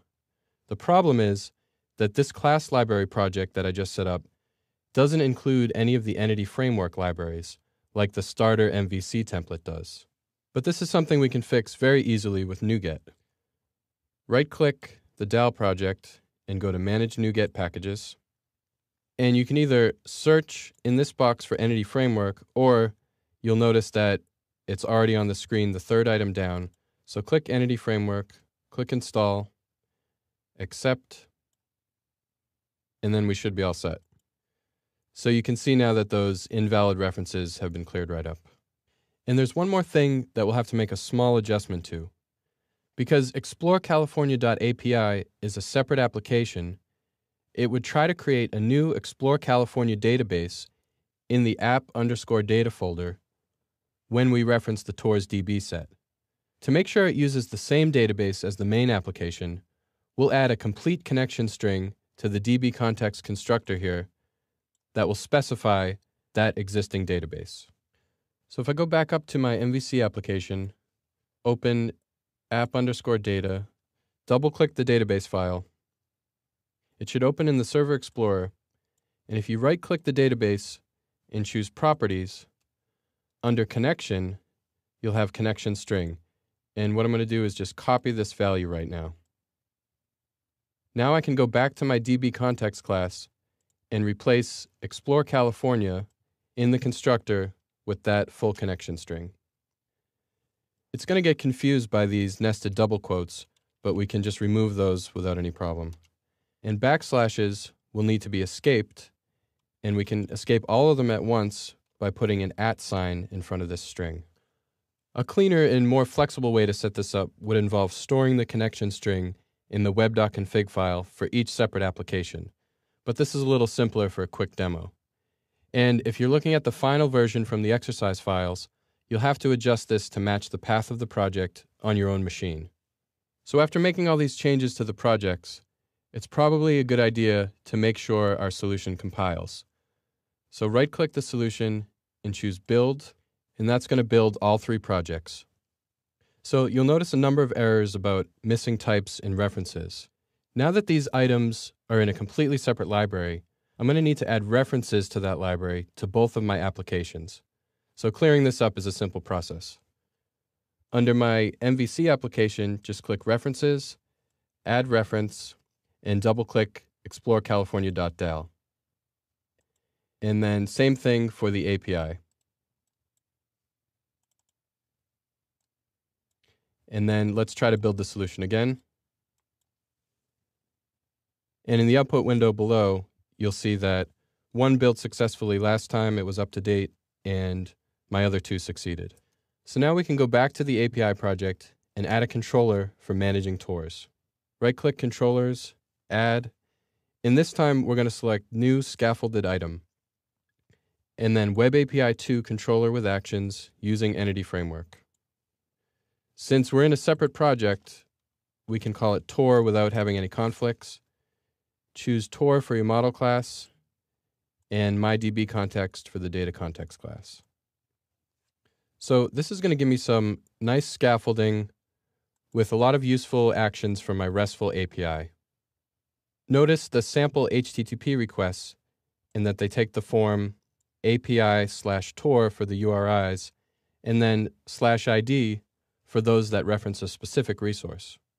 And if you notice that there's a red dot in the enhanced scroll bar there, if this happens to you, just make sure you're using the latest version of Entity Framework. So right-click the API project, Manage NuGet Packages, click Entity Framework, and Install. And that clears that up. So now we can go ahead and test some of these sample requests that you see in the comments above each method. The easiest way to do that is to, first of all, start running the API in IIS Express. Right-click ExploreCalifornia.api and choose Set as Startup Project. F5 would start running the application and start a debugging session, but Control F5 will start it without debugging, which I'll do now. So now I know that my API is running, but since I don't have an easy way to generate all the types of requests that I want to make in the browser, I'm going to use a tool called Fiddler, which you can download for free, to compose some custom requests and examine the responses. Let's first copy this URL so I know where I'm going to be directing my requests. Then I'll open up Fiddler, and by default, Fiddler will show you all the web traffic for this machine, which is sometimes a little distracting. So I'm going to turn that off here, File, Uncheck Capture Traffic, and then I can just clear this one out and any others that might be there. Now I can go to the Composer tab, and let's test some of the methods of our API. First, I'll try a GET request and paste my host and port number here, followed by API/Tor, and then click Execute. To see the response, you can double-click the request here in the Web Sessions list, and you can see that the HTTP status code was 200, which is good. And you can see by default, it'll return JSON data. Right now, I'm looking at a JSON view, which organizes things for me nicely. If you want to see the actual raw response, just click the Raw tab. And you can see the JSON string below. Also notice the cache control header, which indicates that this data shouldn't be cached since it's subject to change at any time. And speaking of changes, if you go back to the JSON tab, I did sneak in a few extra TORs here so that we have some extra test data. If you wanted this data to be returned as XML, you can do that very easily by going back to the Composer tab and just adding an accept application/XML request header. Then click Execute. And then we get a nice organized view of the XML. But again, when you look at the raw response, you can see that this time instead of JSON, we're getting it in XML format. So now I'm going to go back to my first request in the raw response and just copy the JSON string corresponding to the first TOR. And I'm going to use this to build a new request that uses the post method. So change get to post. And this time, this part is going to go in the request body. And I'm just going to clean that up a little bit. And I'm also going to change the name. I'll leave the rest as is, except I don't need ID because remember, we're going to be creating a brand new TOR with this request. One thing we have to add to our request headers is the content type. If we're going to be sending this representation of a new TOR, we should specify that the content type is application/JSON. And let's get rid of this accept header also. So now let's click Execute. And in the response, if you click the JSON tab, we get the complete representation. And under raw, you can see the status code is 201 created. Notice that we also got a new ID that was just generated by the database, which is 5. If you wanted to test the put request, go back to the Composer tab, change post to put. And for example, if we want to modify the TOR that we just created, we're going to have to add the ID to the URI. So after /TOR, we're going to put 5. And we're also going to add ID 5 to the request body. The ID won't be changing, but let's at least modify something, say the name. Let's click Execute. This time we get a response code of 204, no content. But 204 is in the success range of the 200s, and we'll verify that this worked in a moment. You can go ahead and try a delete request on your own, but let's take a look at our Server Explorer now. You can do Control-Alt-S, and under TORs, if I do Show Table Data, I can see TOR number 5. We have a brand new TOR that we created and then modified. And by the way, if you don't have this connection set up in your Server Explorer, remember you can just double-click the database file. In the next video, we'll find out how to connect to your web API using both jQuery and C#. Now let's see what it looks like to make calls to our RESTful API from a client that you're probably more familiar with. We'll use a web form to test a jQuery AJAX call and also a C# server-side call in the code behind. We'll continue with the Explore California solution from the last video so that we can run a single application to test all this. To keep things a little simpler, we'll just add our web form to the API project. So right-click, Add, and you can choose Web Form right from this context menu. I'm going to call it API Client. Let's go ahead and add a title up here, Explore California Tours. And then I'm going to add an ID to this inner div so that I can use it to dynamically add content that I retrieve from my web API. I'll just call it tours. Now in the scripts folder, let's go ahead and add the minified jQuery library to this page. And underneath that, I'm going to add a function to be executed when the DOM is ready. An easy way to retrieve all of the tours in the system using jQuery AJAX is the getJSON method. And all we have to pass is the path to our API, and we'll just use the API/tour, and without an ID, that will just retrieve all the tours in the system. The getJSON method is a shortcut for the AJAX method when used with the get request method and the JSON data type. We'll also specify a callback using the done method, and this will be executed once we receive the response.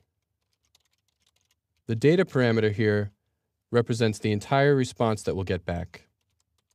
And then inside, we'll use the each method to iterate through all of the tours. The each method takes a collection, which will be our data variable, and also a callback function that will be supplied with the index of the element in that collection, along with the element itself for each of them.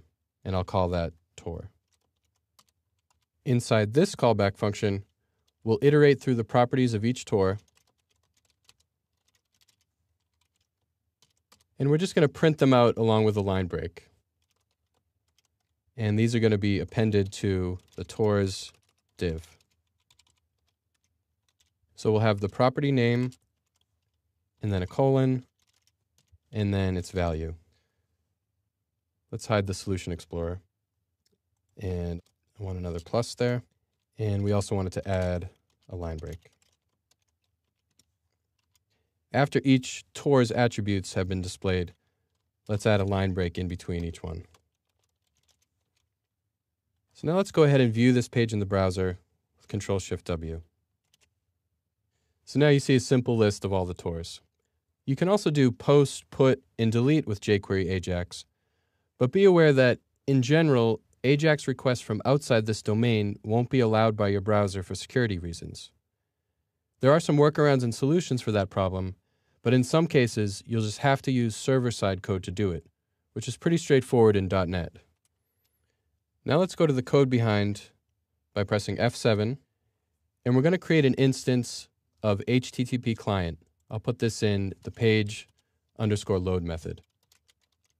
We don't have a reference to HTTP client, and control dot is similar to the resolve command I showed you before on the context menu, and we'll just add using system.net.http, and that clears that up. Next, we're going to set the base address of our client.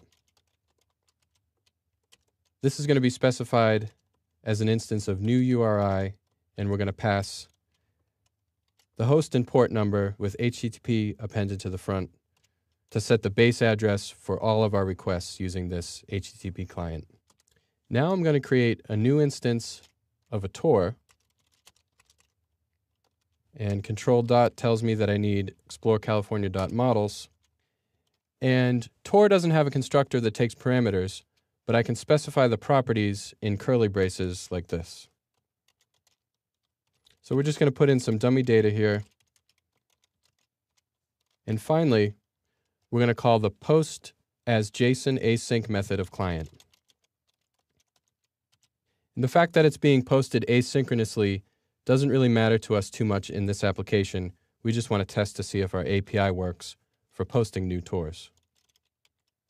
And to check that this is going to work, we'll just view the page in the browser, because our jQuery AJAX request is once again going to retrieve all of the tours. Because this is also an asynchronous request, it's possible that the tours would be loaded by the JavaScript before this has time to be posted for the new tour. It's unlikely, but if it happens, we can just reload the page again to see our new tour.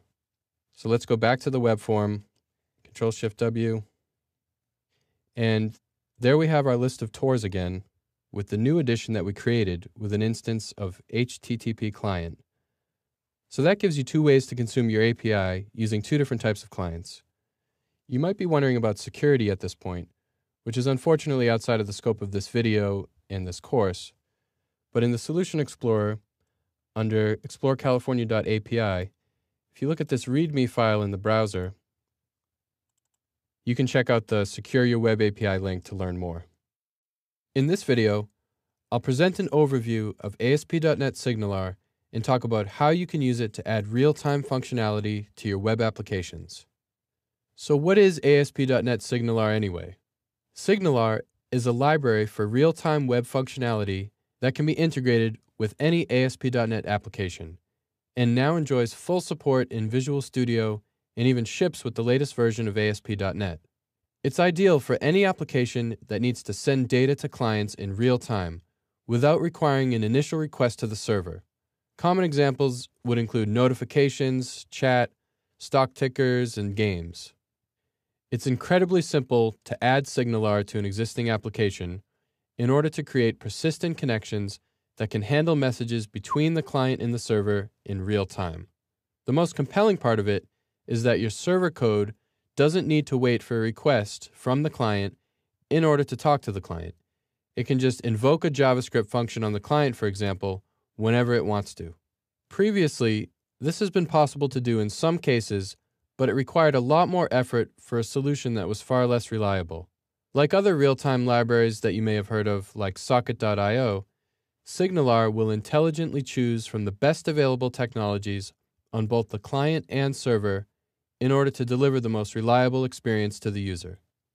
Those technologies include, in order of precedence, HTML5 WebSockets, which most modern browsers and web servers now support, but certainly there are still many out there in the wild that don't.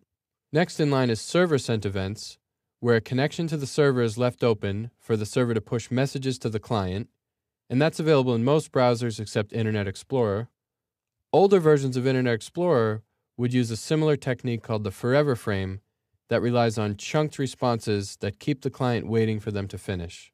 And finally, AJAX long polling, where a client continually makes a new request to the server upon receiving each response so that the server always has an available transport to send data down to the client as soon as it's ready to do so. Again, the really empowering part of this for you, the developer, is that the library provides an incredibly simple mechanism for doing server-to-client remote procedure call, or RPC. As an example, with a single line of C# code, the server application can invoke a client function that updates a portion of the page. The server can tell the client to execute that function at any time while a visitor is viewing the page. So I've tried to give you a general idea of what SignalR is and what you can do with it, and in the next video, we'll take a closer look at the client and server-side code that's involved and talk about how we manage messages when dealing with multiple clients simultaneously. When you establish two-way communication between your application and its clients using SignalR, there's really no limit to how rich and real-time you can make the user experience.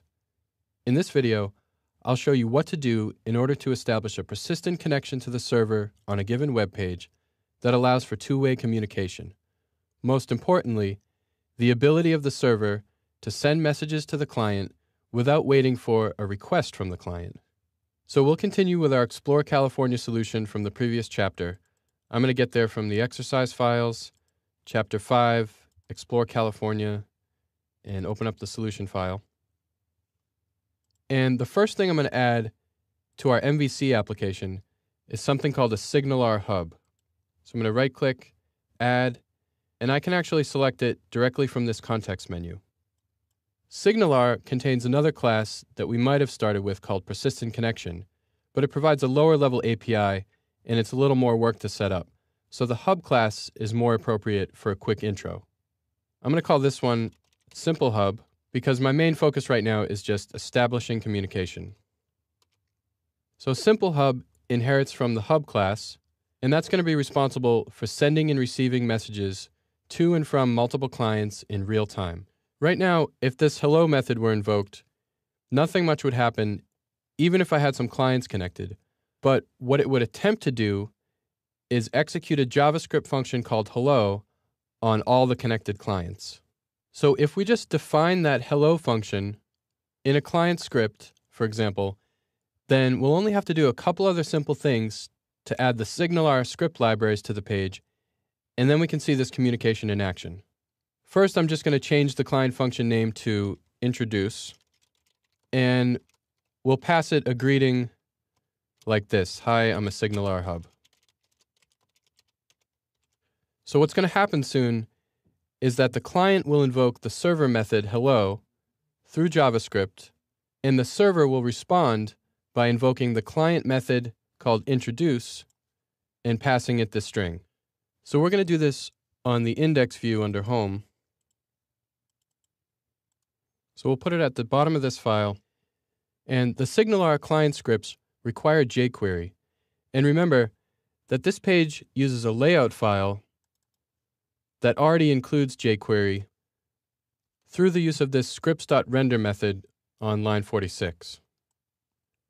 So we need to make sure that our SignalR client scripts appear after the jQuery scripts.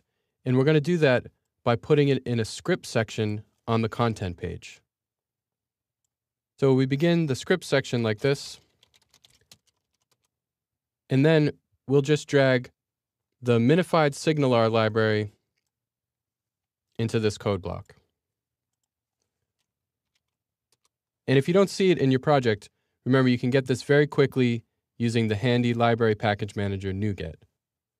SignalR is going to make it very easy for us to call server methods on the hub using a proxy class, and that's going to be provided in an auto-generated script file that will be available by default at signalr/hubs. I'm going to use the tilde for my application root directory, and then signalr/hubs here. And the last bit of configuration that we'll have to do is in my application root in the startup file. Without digressing too much, let me just mention that SignalR relies on components that implement something called the Open Web Interface for .NET, or OWIN, which is based on an open standard whose goal is to decouple web servers and applications. For example, to allow us to run a .NET application on a Unix system. So you can think of OWIN components as middleware between the server and the application. And to make sure that our SignalR messages are properly handled, we need to add just a single line here in the configuration method. And it looks like this: app.map SignalR. Now we can go back to the index page and write just a few lines of JavaScript to finish our demo. First, we get a reference to the proxy class for communicating with the server. I'm going to call it simple, and this is exposed as a jQuery property,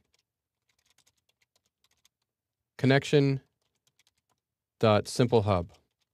Notice that the proxy class that was generated will use lower camel case for the hub name and the hub's methods, as per the convention in JavaScript. Then I'm going to define the introduce function as a member of simple.client. So this is just going to take a string, I'll call it introduction, and we'll just have it pop an alert message.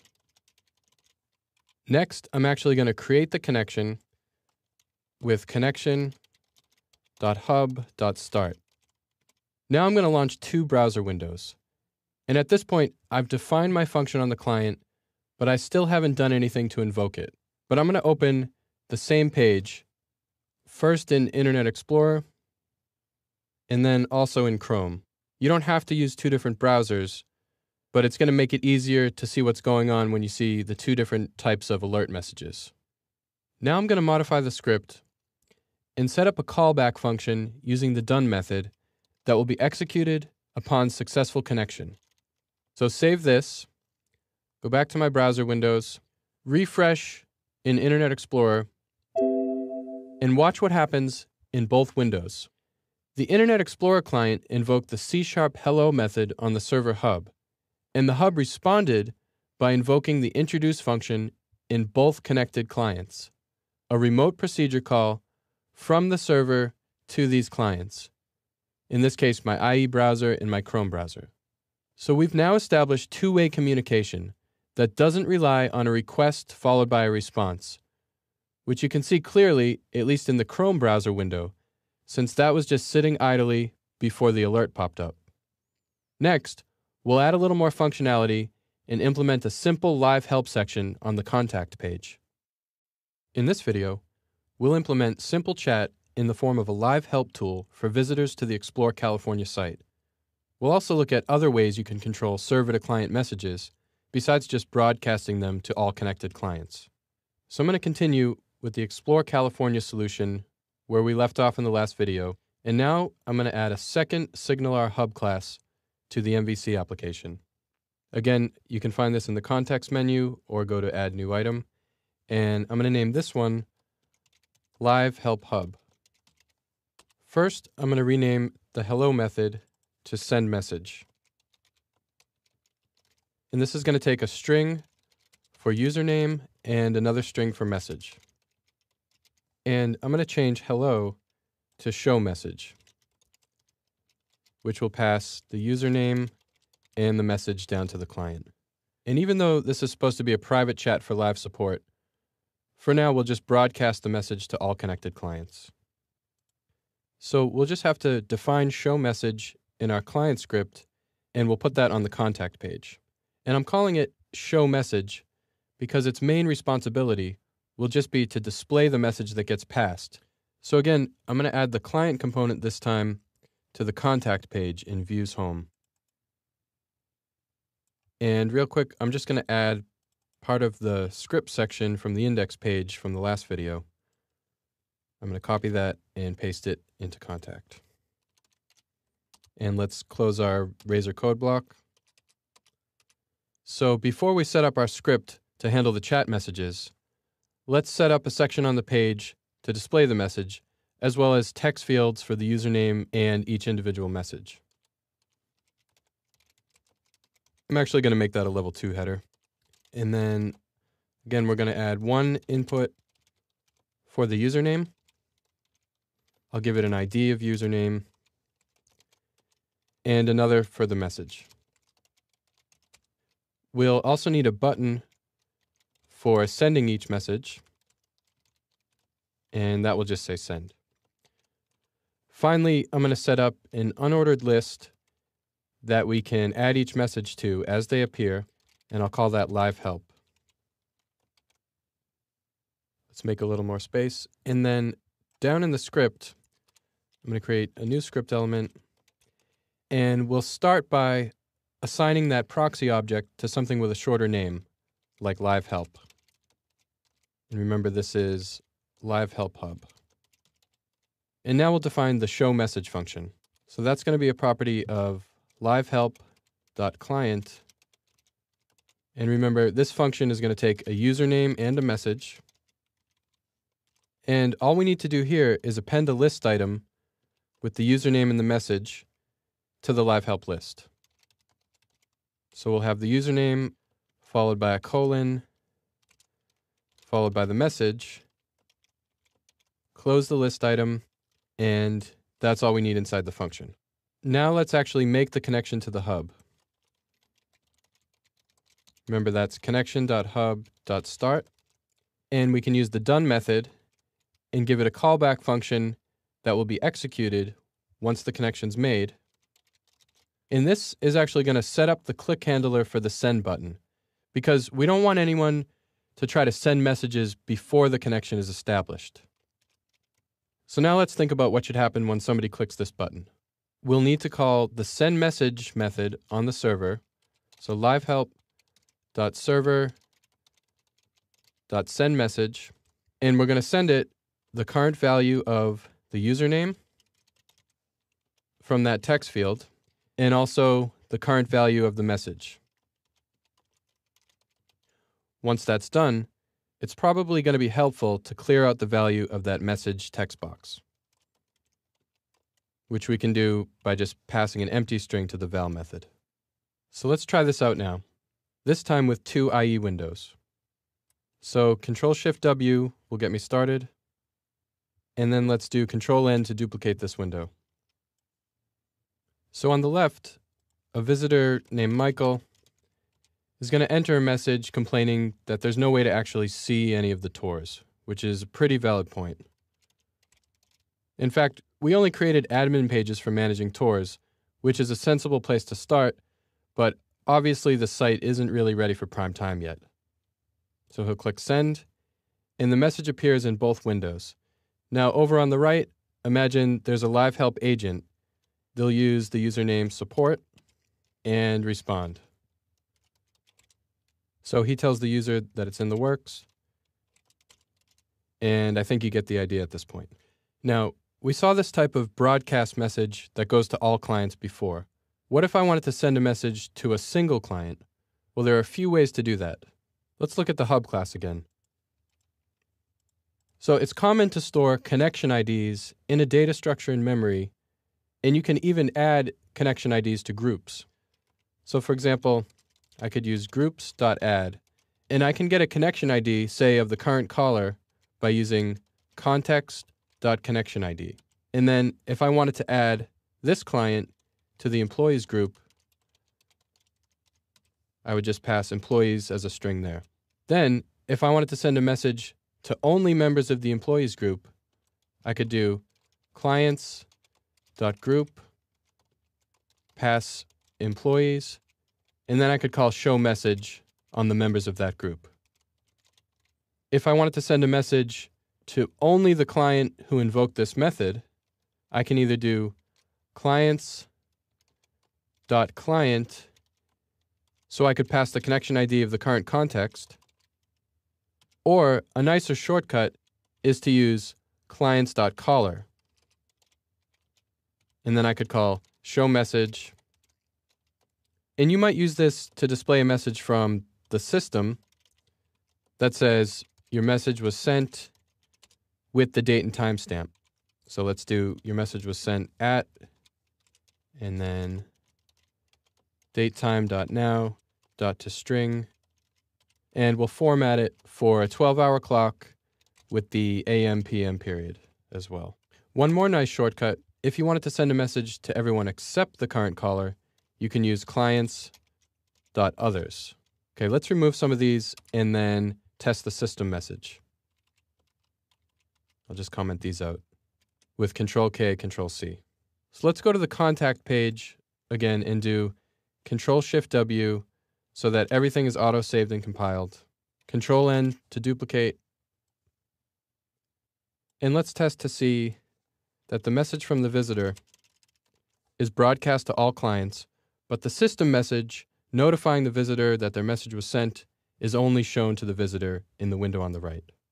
This should give you a starting point for building out chat functionality in your application, or to add some other kind of real-time interactivity. We've looked at some of the different ways to send and filter messages for various connected clients. You might be wondering about ways to notify your users that other users have connected or disconnected. And there are certainly some useful built-in mechanisms for that with SignalR hubs. If you're interested in learning more about hubs or SignalR in general, the SignalR.net website is a great place to start. To practice some of the concepts we've gone over in this course, I'd now like to give you a small assignment, and after you take a crack at it, you can view one possible solution in the video that follows. And here's the scenario. We'll consider the case of two users that are interacting with our Explore California application simultaneously, and we want one of them to be informed about an update made to some data by the other user in real time. So user number one is just viewing the list of tours on the tour/index page. User number two is about to create a brand new tour using the form on the tour/create page. When user number two posts the form, and if it successfully invokes the create action on the tour controller and a new tour is saved to the database, we want user number one to be notified of that immediately while they are viewing the tour index page. So let's take a look at a finished solution in action with user one and user two side by side. And we'll have user two post the form to create a new tour. And you can see user number one is notified immediately that a new tour has just been added. You don't have to automatically update the list of tours on the screen in the table, because a simple message to tell the user that they can refresh is enough. The point is that they're notified about a change in real time, and then they can decide whether or not they need to refresh and look at it.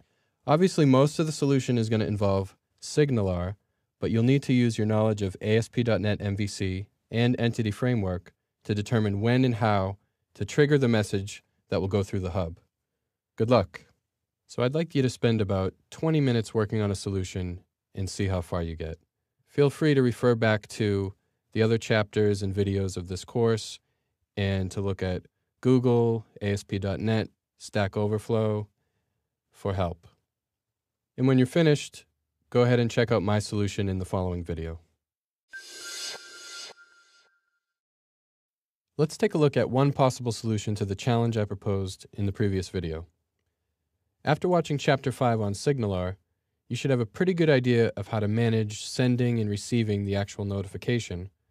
But the tricky part is, of course, to determine exactly when and under what conditions to do that. First, let me just tell you that if you came up with a solution that uses the session object, or if you were able to learn about temp data from doing some reading on your own, or even if you just created a special view that always triggers the notification unconditionally, all of those are completely valid solutions. But let me take a few minutes to walk you through mine now. So you can continue with your solution from the last chapter. I'm going to open the exercise files, Chapter 6, Explore California, and the Explore California solution again. And first, in my MVC application, let's take a look at the Tor controller. Specifically, the create method that takes a Tor as a parameter, the one that responds to post requests. And by the way, the bind attribute here that showed up when we auto-generated this scaffolding, this just explicitly states which properties of the object are allowed to be set through this action. And in this case, it happens to be all of them. So now look at the call to db.savechanges. After that, if it's successful, the user will be redirected to the index action. At that point, we'll need to somehow remember that a Tor was just created so that we can conditionally invoke a SignalR hub method from the index page. We've seen a few times how we can use the view bag to pass bits of extra information from the controller to the view. So you might have considered adding a Boolean flag to the view bag after db save changes, such as something we would call notify users. But since this method that we're inside doesn't return a view, that view bag is going to be lost during the redirect. So this isn't going to work. However, we can add it to the view bag in the index method, right before it returns a view that displays all of the Tors. But we don't want to do that unconditionally. Just because someone is requesting the index page doesn't mean that they've just created a Tor. So it would be nice if this method took a Boolean parameter called notify users that will signal whether or not we want to trigger the notification, and that we could apply to the value of this property of the view bag. So let's add that to the method declaration. There are a number of places where this method is currently being called without this parameter, so let's make sure it has a default value of false. And then down here inside the method, I'll change this from true to the value of that parameter. Now let's go back to the create action. Because I still have to pass this parameter somehow after db.savechanges is called. If you add a comma after index in the redirect to action method, you'll be alerted to the fact that this method has several overloads or variations with different parameters. The second one takes an object that returns root values in this overload. You can think of the root values as query string parameters in a GET request in this case. So if you just tried to pass true here, it wouldn't necessarily know what parameter to map that to. However, if we create a new object, which we can do with just the new keyword and curly braces, I can give a parameter a name like notify users. And this will have the effect of correctly invoking the index action and passing the notify users parameter with a true value. At this point, we can start thinking about what our hub class is going to look like. So let's go to the Solution Explorer and add a new SignalR hub. I'm going to call this one Notify Hub. We're just going to need one method that I'm going to call send notification. And this is going to take a string parameter that we'll call message. Instead of calling all clients this time, we'll use clients.others, since we don't need to notify the user who's creating the Tor. and then we can call show notification, which we'll need to define in a moment on the client. And we're going to pass the message to that JavaScript function. Finally, in the index view, we can set up the rest. So I'm going to put this at the bottom, and we're going to want to set up a script section with the Signalar minified library and the Hubs proxy class. And I'm just going to copy those from one of the views where we had them before. And remember, those were in home. One of them was on contact.